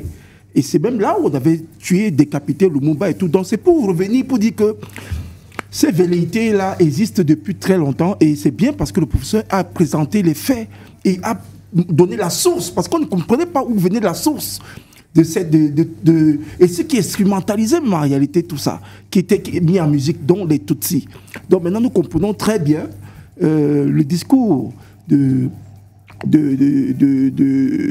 président rwandais qui a dit dernièrement que lui, l'objectif c'est de prendre le Nord Kivu. Donc nous comprenons tout de suite qu'il a ces velléités-là depuis et ça ne fait que se manifester par cette violence que nous voyons des combats et tout. Et puis il faut dire qu'autour de tout ça, il y a l'accaparement des minéraux c'est le cœur. Le Rwanda en a besoin pour ses construire. Oui, le Rwanda n'a pas de minéraux, mais bizarrement, le Rwanda signe des accords avec l'Union européenne, avec toutes les grandes puissances pour fournir ces minéraux-là, le coltan, le cobalt, tout ça. Et on ne comprend pas comment un pays peut signer des accords de production ou bien de production des minéraux. Pourtant, il ne dispose pas des gisements. Ils sont obligés donc comme ça de prendre à côté, et par force.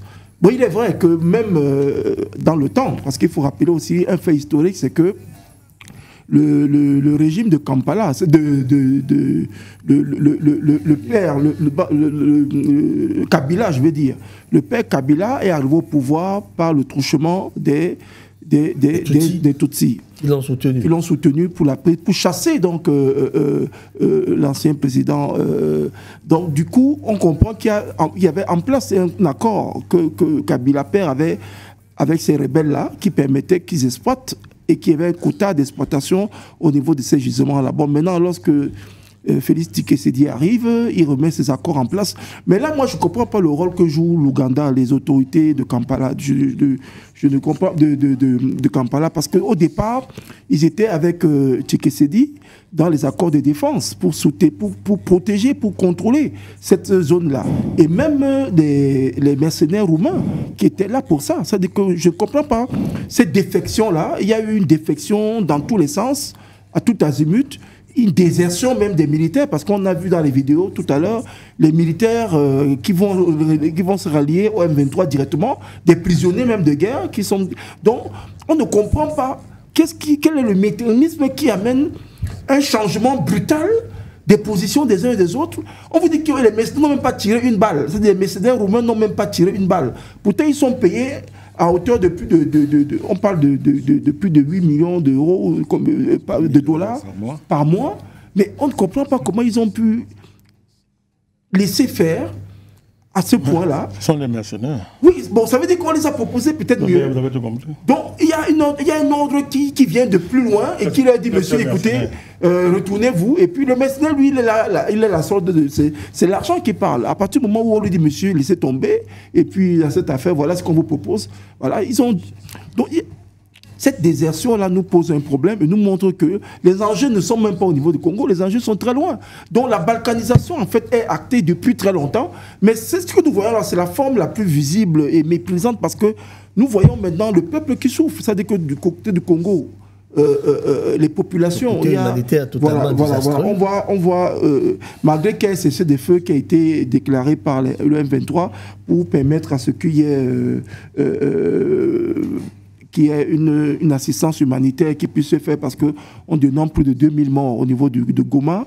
2900 morts, il y en a qui parlent de près de 3000 morts. Voilà, donc ça a toujours été comme ça, on nous donne des chiffres parfois erronés. Il y a une crise humanitaire, et puis lorsqu'on prend les... Voilà, ça c'est le bilan officiel de l'ONU, qui nous parle de plus de 2000 morts déjà, et puis toutes les structures sociaux de base sont complètement détruites, les écoles, les hôpitaux et tout. Il n'y a pas d'eau, l'électricité, il n'y a pas de téléphone. Ça pose un problème, le pays. C'est-à-dire que cette zone-là, qui est une région qui est vraiment très importante au niveau du Congo, et maintenant, on va voir, parce que là, il y a des... Déjà, avec le feu-là, nous avons vu des prêtres, le clergé qui est sorti, le clergé congolais qui est sorti. Ils ont dit, catholiques. Voilà, les prêtres catholiques et même des protestants qui ont dit, bon voilà, ils peuvent apporter une intermédiation pour essayer de résolver ou bien apaiser, parce que Tshisekedi lui veut rien entendre, mais maintenant que le M23 veut prendre la direction de Kinshasa, il faut comprendre que les données vont changer considérablement. De toute façon, on verra la suite. La suite démontre que la situation est vraiment très précaire. À Goma, là-bas en République démocratique du Congo. Et vous parlez tout à l'heure de Kampala. Quand vous connaissez la relation qui dit Paul Kagame à Museveni, rien ne devrait vous surprendre parce que Museveni arrive au pouvoir en 1981 par le soutien de Paul Kagame. Et Paul Kagame lui dit que lorsque j'irai prendre également au Rwanda, tu viendras me soutenir. Et après le génocide de 1994, effectivement, Museveni est allé soutenir Paul Kagame pour prendre le pouvoir au Rwanda. Et depuis ce jour-là, les deux fonctionnent ensemble. Donc, rien ne devrait vous surprendre sur la relation qui existe entre ces deux-là. Ils se connaissent à suite. Président Badakani, vous avez la parole maintenant.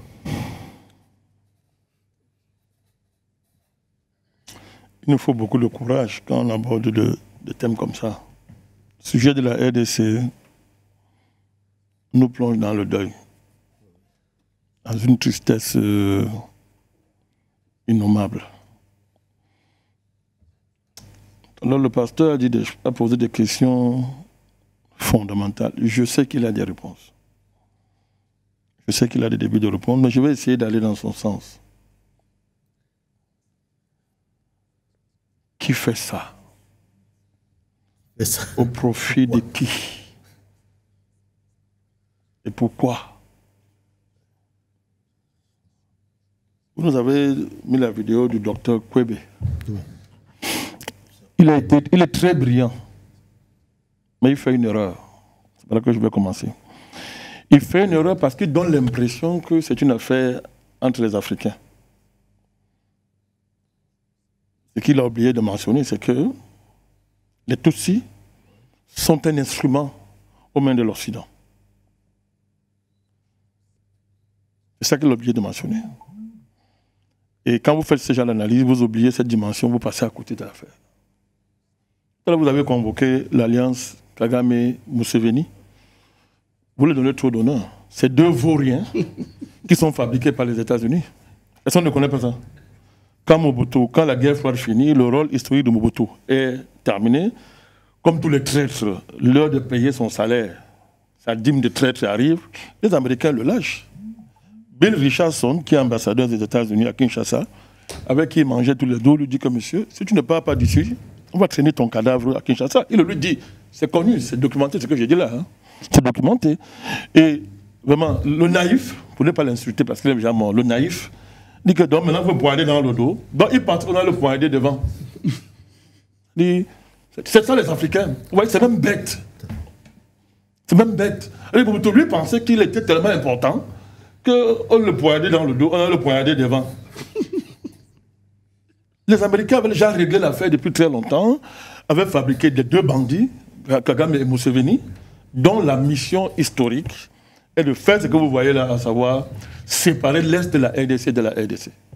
Voilà la mission historique de Paul Kagame et voilà tout le discours génocidaire des Tutsis. Voilà leur mission, ce peuple-là. Je reviendrai sur le cas particulier de ce peuple. Parce qu'il faut qu'entre nous, Africains, on se connaisse. Qu'on ait la connaissance des lois spirituelles, je dis bien lois spirituelles anthropologiques des différents peuples qui composent l'Afrique. Parce qu'on se baigne trop avec trop d'illusions. Tous les Africains, là, pour moi, ne sont pas des Africains. Tous les peuples africains ne sont pas des Africains. Tout à fait. Tant qu'on ne comprendra pas ça, vaut pas la peine. Parce que l'enjeu, il est là. C'est de là où les Occidentaux puisent éternellement le frère qui va tuer le frère. Le frère qui sera le masque de l'Occident. Et le docteur Poigué est tombé dans le jeu. C'est-à-dire, il croit que ce sont les Tutsis. Tout ce qu'il a dit est vrai. Hein. Tout ce qu'il a dit est vrai. Vous ne comprenez pas Kagame. Vous n'avez pas lu ce projet. Alors, j'y reviendrai de manière précise, en quelques mots. Mais, le projet Tutsi n'est que le vernis qui cache l'entrée en scène des États-Unis comme recolonisateur. Je dis bien recolonisateur de l'Afrique, lorsque le prêt de la fonction de gendarmerie qu'ils ont confié à la France et à l'Europe à l'égard de l'Afrique s'est achevé avec la guerre froide. Je vais vous donner l'élément factuel, vous pouvez aller vérifier. Il y a un haut responsable américain sous Bill Clinton, il s'appelle Ron Brown. Il est venu faire un discours ici à l'époque. Mais les Africains sont les Africains. Nous sommes forts pour s'entretuer entre nous, on est très forts. Mais il ne se fera pas expliquer tous les jours que c'est la conséquence de... Il faut à un moment donné qu'on arrête ça. Les Africains sont très forts pour s'entretuer entre eux. Regardez un Africain, quand il y a un blanc à côté, il avait son frère blanc. Regardez le comportement. C'est-à-dire, quand il faut tuer son frère africain, c'est un génie. Mais dès qu'il regarde le blanc, il commence à faire... C'est-à-dire, ça va pas la peine de qualifier ce qu'il devient. On ne va pas passer le temps à expliquer ça simplement comme étant les séquelles ça doit s'arrêter. Sinon, il faudra désespérer de l'homme africain. Je suis désolé de le dire, c'est moi qui le dis. Il faudra désespérer. C'est ça qui est en jeu là-bas en RDC. Mon cher Pépin. Ron Brown a dit ceci. Il dit que pendant très longtemps, jusqu'à ce moment, les matières premières de l'Afrique étaient dans les mains de l'Europe, des Européens et de la France. C'est terminé. Les Américains vont s'approvisionner maintenant directement. Tapez Ron Brown sous Clinton, vous allez voir ce qu'ils sont en train de vous dire. Mais ça, son discours a résonné dans la tête de l'intellectuel africain comme voulant signifier quoi pour ce continent. Avec le doctorat qu'ils ont tous là, agrégé l'intégration qu'ils sont tous là. Ça a résonné quoi dans leur tête à l'époque? Vous savez, au Cameroun, on ne peut pas dire deux mots si vous n'êtes pas agrégé à l'intégration dans ce pays, le Cameroun. Claude Douma m'excuse. Fabien Ndongo est le prototype du ministre qui célèbre le diplôme. Il est lui-même le diplôme fait cher. Et on voit que ça produit en 22 ans à l'enseignement supérieur. Après le symbole de notre université. Fabien Ndongo.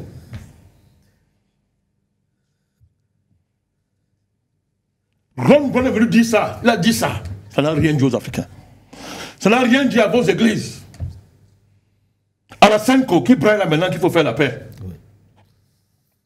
La Senko, en République démocratique du Congo. Donc, il y a un projet aussi vieux que la colonisation. Je vous ai dit la dernière fois que quand Léopold II a confisqué le Congo, ça commence là.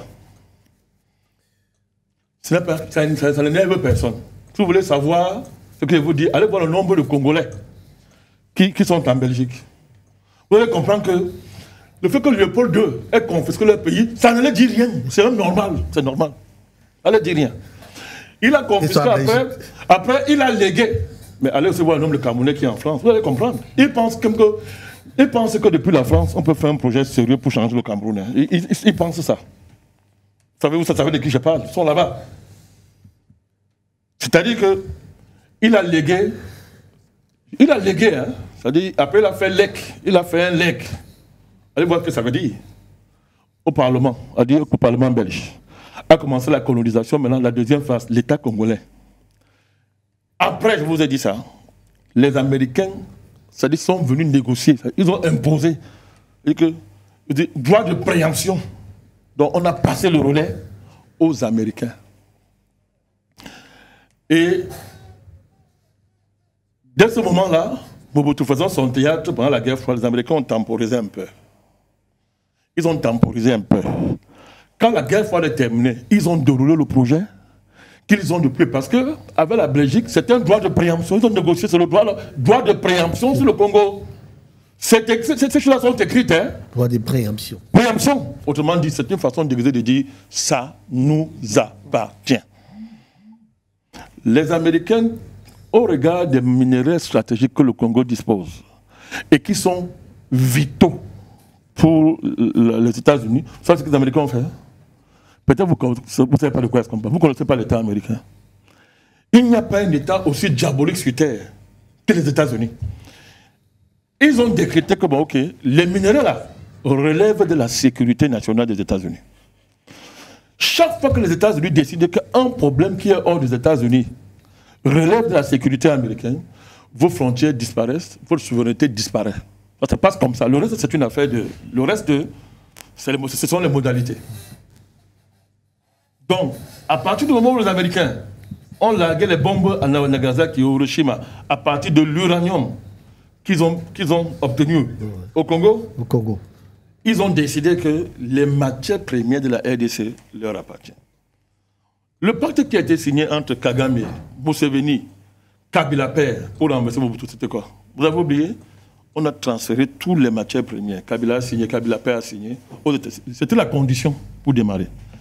Il s'est révolté après, Kabila père. Il s'est révolté après, on l'a assassiné. Assassiné. La mission de Kagame et le peuple Tutsi, qui sont des juifs. Les Tutsis sont des juifs hébreux.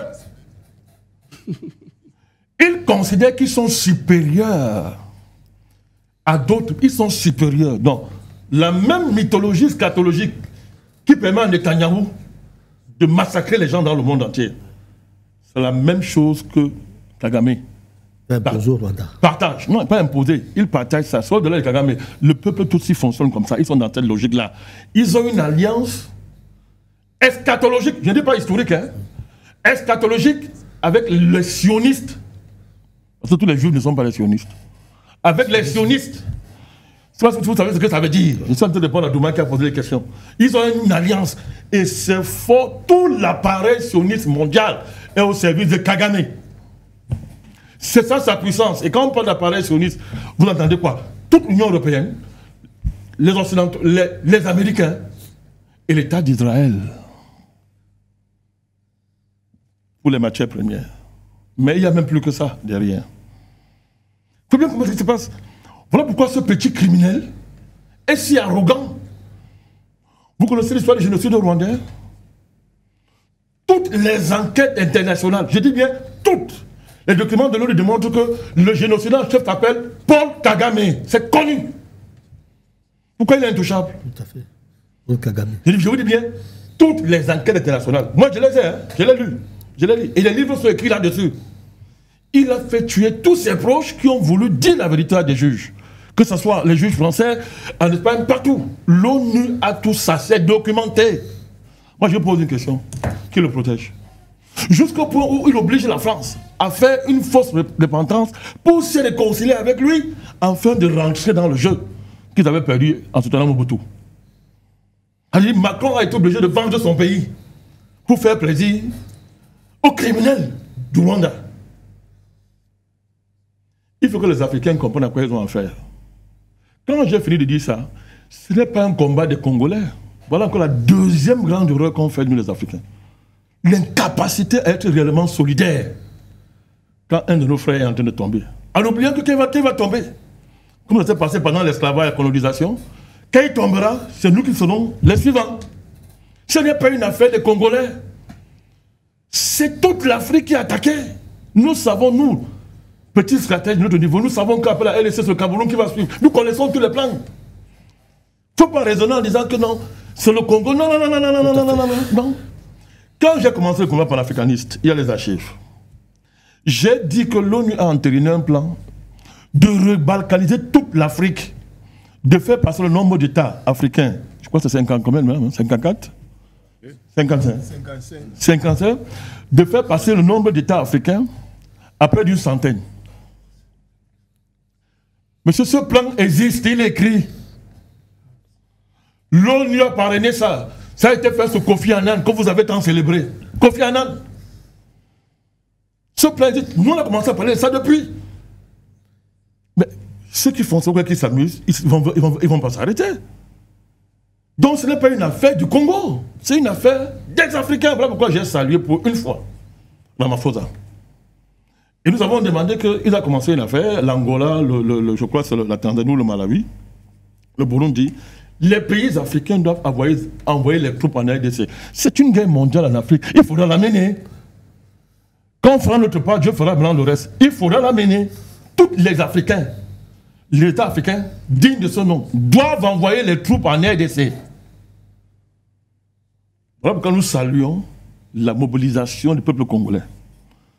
Le pasteur a raison. Laissez Tshisekedi. Si vous voulez voir Tshisekedi, nous allons commencer à maudire la RDC. Laissez ce type-là. Regardons comment les Congolais se mobilisent. Ils sont en train de se faire enrôler par dizaines de milliers pour se battre pour leur pays. Ça, c'est au moins le bon côté de ce qui est en train de se passer. Enfin, on aura une armée dans ce pays. Mais en attendant, il faut que les États africains envoient les troupes en RDC. Le but, c'est d'entrer au Rwanda et attraper ce criminel, ce génocide, cet assassin que le père Kagame, ennemi de tout un continent. Tout à fait. C'est de cela qu'il s'agit. Ce n'est pas d'autre chose. Ce n'est que ça qui va faire reculer Israël, l'Union européenne et les Occidentaux. Trump, c'est plus subtil. Trump a d'autres problèmes.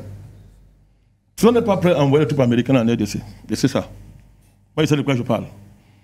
Si les Congolais se mobilisent et que l'Afrique montre que nous avons compris, en envoyant les troupes en RDC, vous verrez les Occidentaux reculer immédiatement. Immédiatement. Alors pourquoi c'est fait? Je vais chuter par là, mon cher pasteur. Chuter par là, président. Pourquoi c'est fait? Qui fait ça? Les Africains ont un problème. L'être humain est naïf. Tant que l'être humain va croire qu'il n'a pas un ennemi implacable, qui veut sa mort, des choses vont arriver, on ne comprendra pas. Si Dieu existe, Dieu a son ennemi. Appelez-le Satan, comme vous voulez. Cet ennemi-là, c'est l'ennemi de l'homme. Dites-moi pourquoi un Tutsi peut haïr un Congolais, au point de dire que vous avez moins que les cafards pour nous. C'est qu'il a dit là. Moi, j'ai le document qui parle de ça. Pourquoi les Tutsis peuvent haïr les Bantous d'une haine? Quelqu'un va dire métaphysique, c'est-à-dire qu'une haine même que Dieu ne peut rien faire par rapport à ça. Pourquoi? Vous pouvez m'expliquer ça? Dites-moi la raison, c'est quoi? Il faut convoquer ici un document comme la Bible. Ceux qui sont non-chrétiens, qui ne me tuent pas. Même d'autres traditions, c'est sacré si vous voulez. Caïn tue son frère, pourquoi? Pourquoi? Le premier meurtre mythologique. Il tue son frère, pourquoi? Il le tue parce que Dieu a agréé ce sacrifice. La haine des Tutsis envers les Congolais. La haine d'autres Africains envers leurs frères. Si vous ne comprenez pas ce qu'il y a derrière, ça fait pitié. Vous ne comprenez pas les enjeux.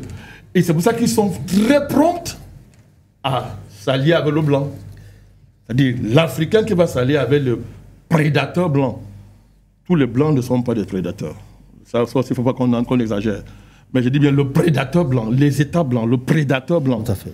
L'Occident, qui est la constellation qui manifeste physiquement, c'est-à-dire la nature du Satan. Je dis l'Occident. Je n'ai pas dit un peuple, hein. Je dis l'Occident. Dominé actuellement par la race blanche, mais vous y trouvez les Kagame, tous ces gens-là. Donc, ce n'est pas une affaire de race. Donc, si nous n'expliquons pas ce problème, Pépin, on ne peut pas affronter ce problème. Voilà pourquoi nous, chaque fois que nous parlons, nous convoquons Dieu. Et moi, je dis à mon deux visions, aux terroristes du Rwanda là, et ses alliés, ok, nous voyons ce lépreux là qu'on appelle Corneille Nangaa s'agiter en Goma. Il danse, non? Kabila a fait ça, Kabila Père a fait ça. Il a oublié. Kabila Père ne s'était pas allié avec les Rwandais pour le pouvoir, et quand il s'est retourné, on lui a fait quoi? Donc, ce petit lépreux de Corneille Nangaa, qui parce qu'il veut, ça parle de minerais, parce que je connais son histoire. Pourquoi il est entré au maquis, comme il dit là? Parce qu'il veut sa part de champ de mine. On ne lui a pas donné. Qui est en train de s'agiter, nous savons comment ça va finir. Donc, d'ailleurs, qu'il y a un mandat d'arrêt international contre lui. Si, ils ont lancé. Mais vous savez que c'était l'ancien président de la CENI. Tout à fait. Le démocrate africain, là, ouais, le démocrate. Oui, c'était l'ancien président de la CENI. Il vous dit aujourd'hui que j'ai fabriqué un monstre, il veut le détruire. Donc, il dit qu'il a menti aux Congolais. Et maintenant, il veut détruire, soi-disant, le monde. Mais ils ont un problème. Il voulait ça. Je peux vous dire, il voulait sa part de mine, de champs miniers. Parce qu'au Congo, c'est ça. Tous les politiciens congolais, leur problème, c'est ma part de champs miniers. pour m'enrichir, aller en Belgique, voyager dans le monde entier. C'est ça le problème de machin nigérien. Donc, le M23 peut danser. Israël, pour qui les Africains prient dans leurs églises tous les jours. Voilà donc la réponse de Dieu aux Africains. Israël, continuez à prier pour Israël. Continuez à prier. En RDC, partout en Afrique, continuez à prier pour Israël. Israël, ces gens-là, dansez. Mais moi, je leur donne un conseil. Rassurez-vous que Dieu est d'accord avec vous. Très bien. Nous savons qu'il n'est pas d'accord avec vous. La RDC ne tombera pas. Très bien. Et ce n'est qu'une étape du combat. La RDC ne tombera pas et l'Afrique viendra au bout de cette horde de criminels et de reptiliens. Très bien, président Badakadi. Merci beaucoup. Alors, notre ingénieur du son, vous allez ouvrir donc d'ailleurs le standard. Tout à l'heure, nous avons environ près de 20 minutes pour partir d'ici. On va prendre quelques appels. Si on en aura, effectivement, ça sera au 6 94 45 60 38, 6 94 45 60 38 sur le code d'accès. Il sera d'ailleurs affiché sur le petit écran tout à l'heure pour vous permettre de réagir en direct sur cet écran. Effectivement, vous avez appelé Paul Kagame le génocidaire, je me rappelle, et je donne des informations. Le génocide du 6 avril 1994, l'homicide qui a touché l'avion qui conduisait à son bord le président Ntarimana, effectivement, était un missile de fabrication russe qui était acheté par l'Ouganda, qui avait rétrocédé cela à Kagame. L'info est Donc, connue. c'était le missile de fabrication russe que détenait l'Ouganda, qui avait donc rétrocédé cela à Kagame pour lui dire il faut tuer ces messieurs. Et le missile est parti à 5 km là où de l'aéroport, là où le président Darimana. Ils ont bloqué l'aéroport. Il y avait 2 pistes, ils ont fermé l'autre piste. C'était bien organisé. Voilà comment il a été abattu. Et à l'intérieur de cet avion se trouvait également le président burundais. Mais le Burundi n'a jamais réclamé ce président, je sais pas. Non, le Burundi, vous connaissez le président burundais actuel, il est en guerre contre le Kagame. Hein. Il dit qu'il va entrer en guerre contre le Kagame. Donc ce n'est pas une affaire. C'est pas un jeu. Alors, est-ce qu'on a déjà le premier appelant, Leslie? On peut déjà avoir les premiers appelants là sur. Ok, pas encore. Bon, voilà. On est en train de sortir sur la question. Sur cette question. Alors, comment vous pensez qu'on peut résoudre cette crise? S'il faut l'appeler ainsi, crise. Oui, j'aime bien la prospective, effectivement.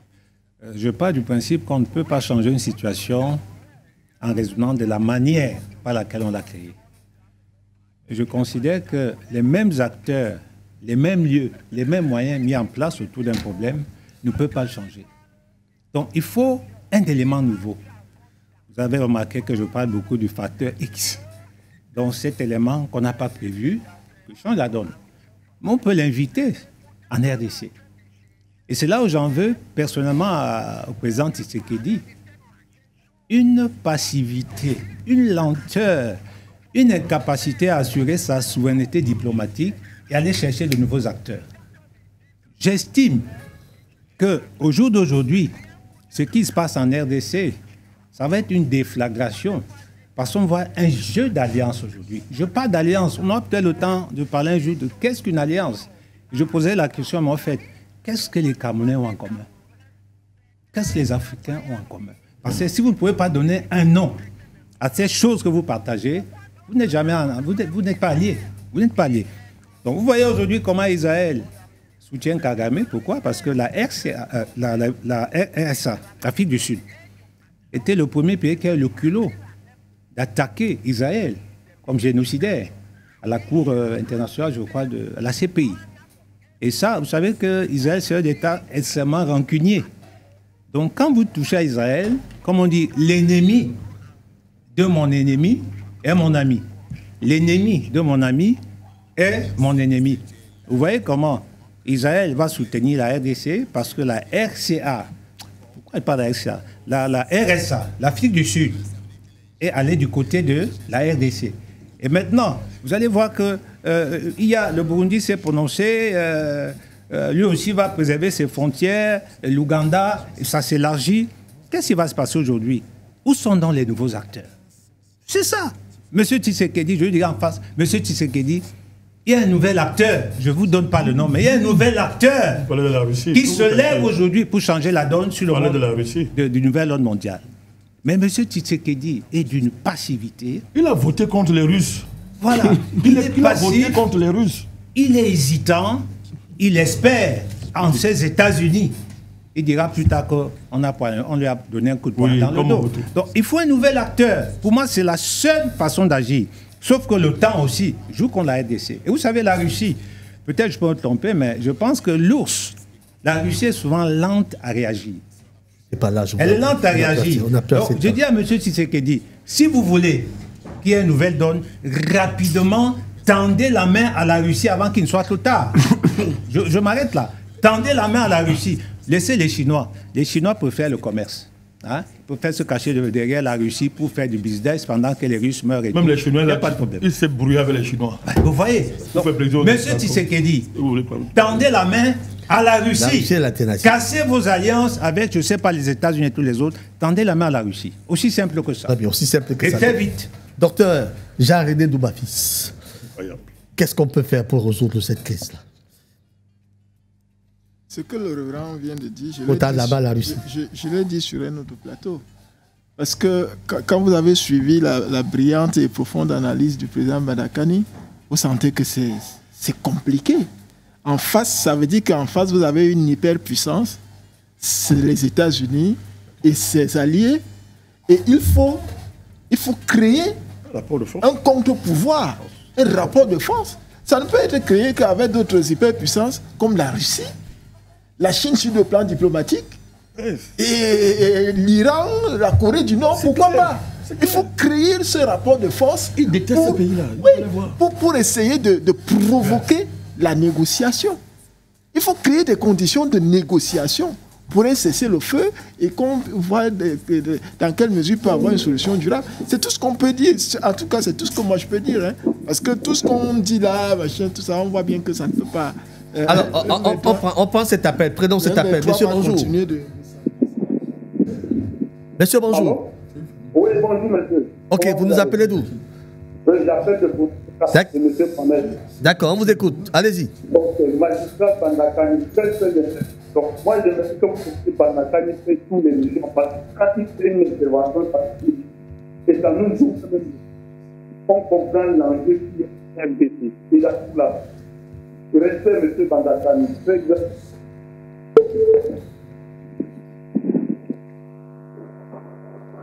Il est parti.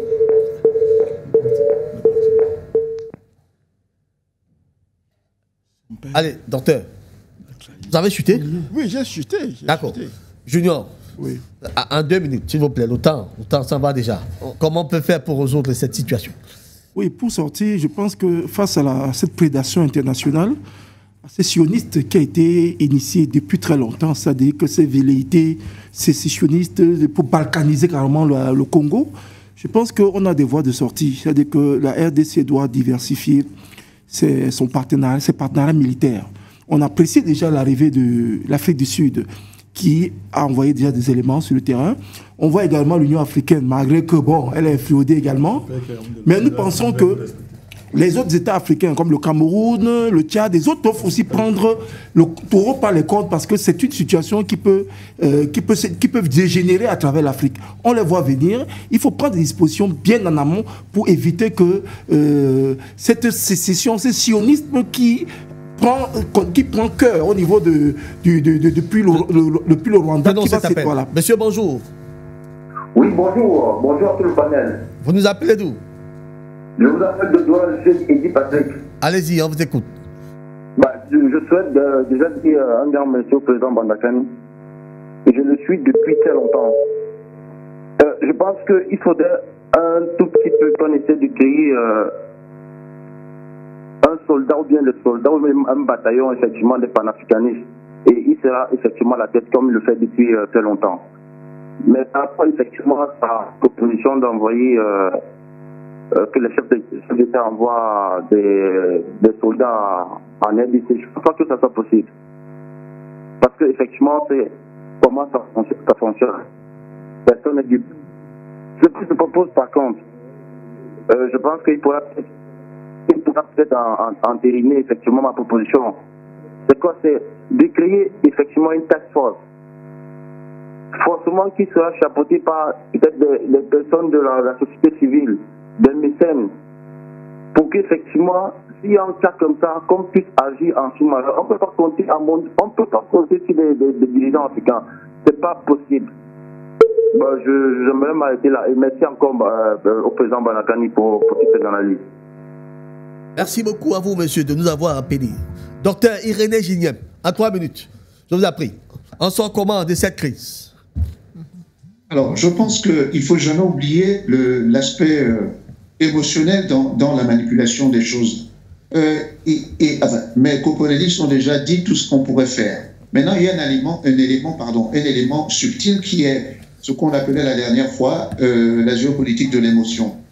Il faudrait que nous nous méfions de toute tendance à la danse qui viendra du Congo ces derniers temps.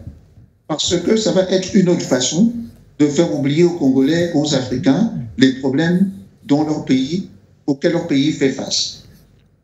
Alors, première chose. Deuxième chose, je voudrais appuyer ce que le président Banakani a dit quand il a mis en exergue le rôle d'Israël dans la situation. Je rappelle qu'il y a actuellement au Rwanda, dans les Grands Lacs en tout cas, une colonie israélienne qui s'est installée et qui en fait reprend le projet qui avait été évoqué à la base de créer Israël sur le continent africain. Donc, ils sont là. Hein? Maintenant, vous voyez ce qui se passe avec Elon Musk aux États-Unis. Quand il attaque le président sud-africain pour avoir repris les terres, mais il le fait parce qu'il est conseillé par Elon Musk, qui est un Sud-Africain à la base. Donc, ce que le président Banakani dit quant à l'influence des Juifs sur ce qui se passe est une réalité, mais très subtile. Et je vais finir en disant la chose suivante. Dans l'ancien gouvernement anglais, vous vous rappelez, le gouvernement avait signé un accord avec le Rwanda pour rapatrier là-bas tous les immigrants sans papier qui arrivaient chez lui. Et n'eût été le changement de gouvernement avec celui qu'on a maintenant, avec Keir Starmer, on sait à peu près ce que serait devenu ces cargaisons de personnes qui auraient été déportées d'Angleterre vers là-bas, mais ça aurait été la base pour une armée, pour le coup, multinationale, qui aurait eu pour mission, disons, de renforcer le M23. Ça aurait pu être une hypothèse. Donc, la vigilance est de mise. La vigilance est de mise. Tout ce qui se passe a un sens. Quand il n'est pas évident le sens, c'est à nous de le comprendre. Et en fait, l'Angleterre et les États-Unis, les États-Unis ne sont qu'une continuité de l'Angleterre, dont les agissent en pair. Tout à fait. Voilà. Merci beaucoup, docteur Irénée Gignem, président Banakani, en 3 minutes. On sera avec vous. Comment on peut faire pour résoudre cette situation? Je répète ce que j'ai dit. Ces criminels, ces génocidaires assassins, c'est moi qui dis ça, buveurs de sang. C'est moi qui dis des choses, j'appelle chat. Parce qu'il faut qu'ils nourrissent leur père, le diable. Buveurs de sang. Parce qu'on est à pratiquement 20 millions de morts depuis la chute de Mobutu en RDC. Vous n'imaginez pas, ça ne dit rien au monde. C'est attaché au monde. Midi soir là. Allô? Que ces gens s'assurent. Alors, prenons cet appel présent. Oui, monsieur, bonjour. Oui, bonjour, monsieur. Allez, vous nous appelez d'où? Je vous appelle de Yaoundé. On vous écoute, allez-y. Bon, je remercie d'abord vraiment votre plateau et tout le travail que vous faites. Et le président Banakani pour le travail qu'il essaye pour éveiller nos consciences. Mais je voudrais ajouter un petit bémol dans ce qu'il sur son analyse. Je voudrais faire le rapport. C'est vrai qu'on ne parle pas du Cameroun directement. Regardez le Kilouga, la GP, qui a gagné ce marché depuis des années. C'est la GP qui nous casse. Vous pensez qu'à un moment donné, on va prendre des trucs camerounais pour aller lutter contre le président que vous citez. Comment on va prendre ici là, c'est la GP qui a gagné un marché ici là. Sauf si je suis mal informé. Mais je crois que c'est les Israéliens qui ont gagné le marché ici là de la GP pour la garde présidentielle du Cameroun depuis des années qu'ils sont là. Donc, de quelque part, de manière indirecte, nous finançons cette guerre. Pourquoi est-ce que nous ne pouvons pas rompre d'abord ce contrat? Parce que nous finançons cette guerre. Voilà. Le président Banakani fait des analyses tout à fait claires. Il faut vraiment qu'on clarifie tout. Comment est-ce qu'on va envoyer des troupes camerounaises alors que nous sommes nous-mêmes sous l'emprise de ces gens-là, de manière indirecte? Rappelez-vous aussi un autre élément. La dernière fois, il y avait un haut responsable du Cameroun qui a interpellé. On a barricadé, il n'est jamais venu. On a deux États. On a deux États ici au Cameroun même. Ça a commencé. Donc, on fait là. Je salue vraiment le président Barakani pour tout ce qu'il fait. Mais que nous-mêmes, nous vivons déjà ça de manière indirecte. Et je suis très content de ce qu'il fait. Et même la Bible, elle doit être remise en question. Tous les gens qui restent dans cette école primaire de la Bible, qui croient que le salut vient des Juifs, sont vraiment oubliés d'esprit. Et je remercie vraiment le président Barakani pour toute l'analyse qu'il fait pour nous éveiller les consciences.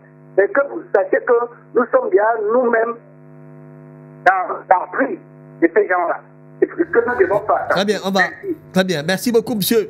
On va limiter avec les appels maintenant. Président, vous sortez en 1 minute. Je donne trois faits rapides. Lorsqu'il y a eu le scandale, entre guillemets, ici, venant des propos du ministre Momo, délégué à la ministre déléguée à la Justice, concernant une interprétation du génocide juif, n'est-ce pas? Il y a eu des pressions sur l'État du Cameroun pour qu'il y ait le vide du gouvernement. Le président Paul Biya n'a pas cédé. Sur le conflit en Ukraine, quelle était la position de l'État d'Israël? L'État d'Israël était pour l'Ukraine. Quelle était la position du Cameroun? Pour la Russie. Lorsqu'il y a eu l'attaque du Hamas, allez lire le communiqué de l'État, la réaction du président Paul Biya par rapport à l'attaque du Hamas. Donc c'est pour rassurer le monsieur que ne donne pas trop d'importance à la présence d'Israël au Cameroun. Il s'occupe des communications. Mais le BI s'est autonomisé il y a très très longtemps de la présence israélienne. Donc je termine en disant ceci. Les en terminer rapidement. Même si Israël gardait le président, ça fait quoi? Nous demandons au Cameroun d'envoyer les troupes là-bas. Ouais. Alors, on va les chasser ici. Comme on en a en République centrafricaine. On va les chasser ici. Israël, c'est quoi? On va les chasser ici. Donc c'est pas. Même s'il gardait le président, nous allons continuer à maintenir notre position. Voilà. Donc, j'étais en train de dire que ces criminels s'assurent qu'ils ont Dieu avec eux. Moi, je sais qu'ils n'ont pas Dieu avec eux. La RDC ne tombera pas. Tout à fait. Ils perdront cette bataille qu'ils ont commencée. Très bien, président Badakani. On rappelle d'ailleurs que le souvenir des guerres dévastatrices du Congo de la fin des années 1990 et du début des années 2000 qui a vu intervenir 7 armées africaines et causer la mort de 5,4 millions de Congolais sont encore frais dans les mémoires. Est-ce qu'il faudrait encore leur imposer une guerre? 20 millions, papa. C'est 20 millions de morts depuis la chute de Mobutu. Il faudra que cela c'est 20 millions, papa. 20 millions de morts. 5 millions de morts. 20. C'est trop. Ça ne dit rien. C'est trop. Et qui est derrière tout ça? Il faudra que ça s'arrête. Ce sont les pays des droits de l'homme. Président Badakani, il faudra que ça s'arrête, que ces pays des droits de l'homme nous laissent tranquilles. Merci beaucoup d'avoir été là tous pour cette émission. Et si le plan de balkanisation du Congo par les Tutsis rwandais était en marche, c'est la thématique qui nous a rassemblés ce matin. Docteur ingénieur Jean-René Doumafis, universitaire, expert financier, économiste, consultant, écrivain, auteur de l'ouvrage Destruction monétaire au Centrafrique. Badakani, homme politique, président du nouveau mouvement populaire panafricaniste dans l'âme, il faut le dire, procureur des journées africaines du panafricanisme. Junior Rabena, homme politique, coordonnateur régional du MPCC pour la région du littoral. Patrice Metoté, homme de Dieu, société civile, prospectiviste. Il faut dire qu'il est pasteur et bien sûr depuis la Guadeloupe. Notre cher ami, docteur Irénée Giniem, universitaire, auteur, membre de l'association guadeloupéenne Racine pour le lien du continent et ses diasporas panafricanistes lui aussi. Merci à Ayoub David et toute l'équipe technique autour de lui pour nous mettre en musique ce matin. Madame, monsieur, retrouvez ce programme à rediffusion samedi à 22h. Je serai là probablement vendredi prochain s'il plaît à Dieu. Et pourquoi pas. D'ici là, portez-vous bien et à très bientôt.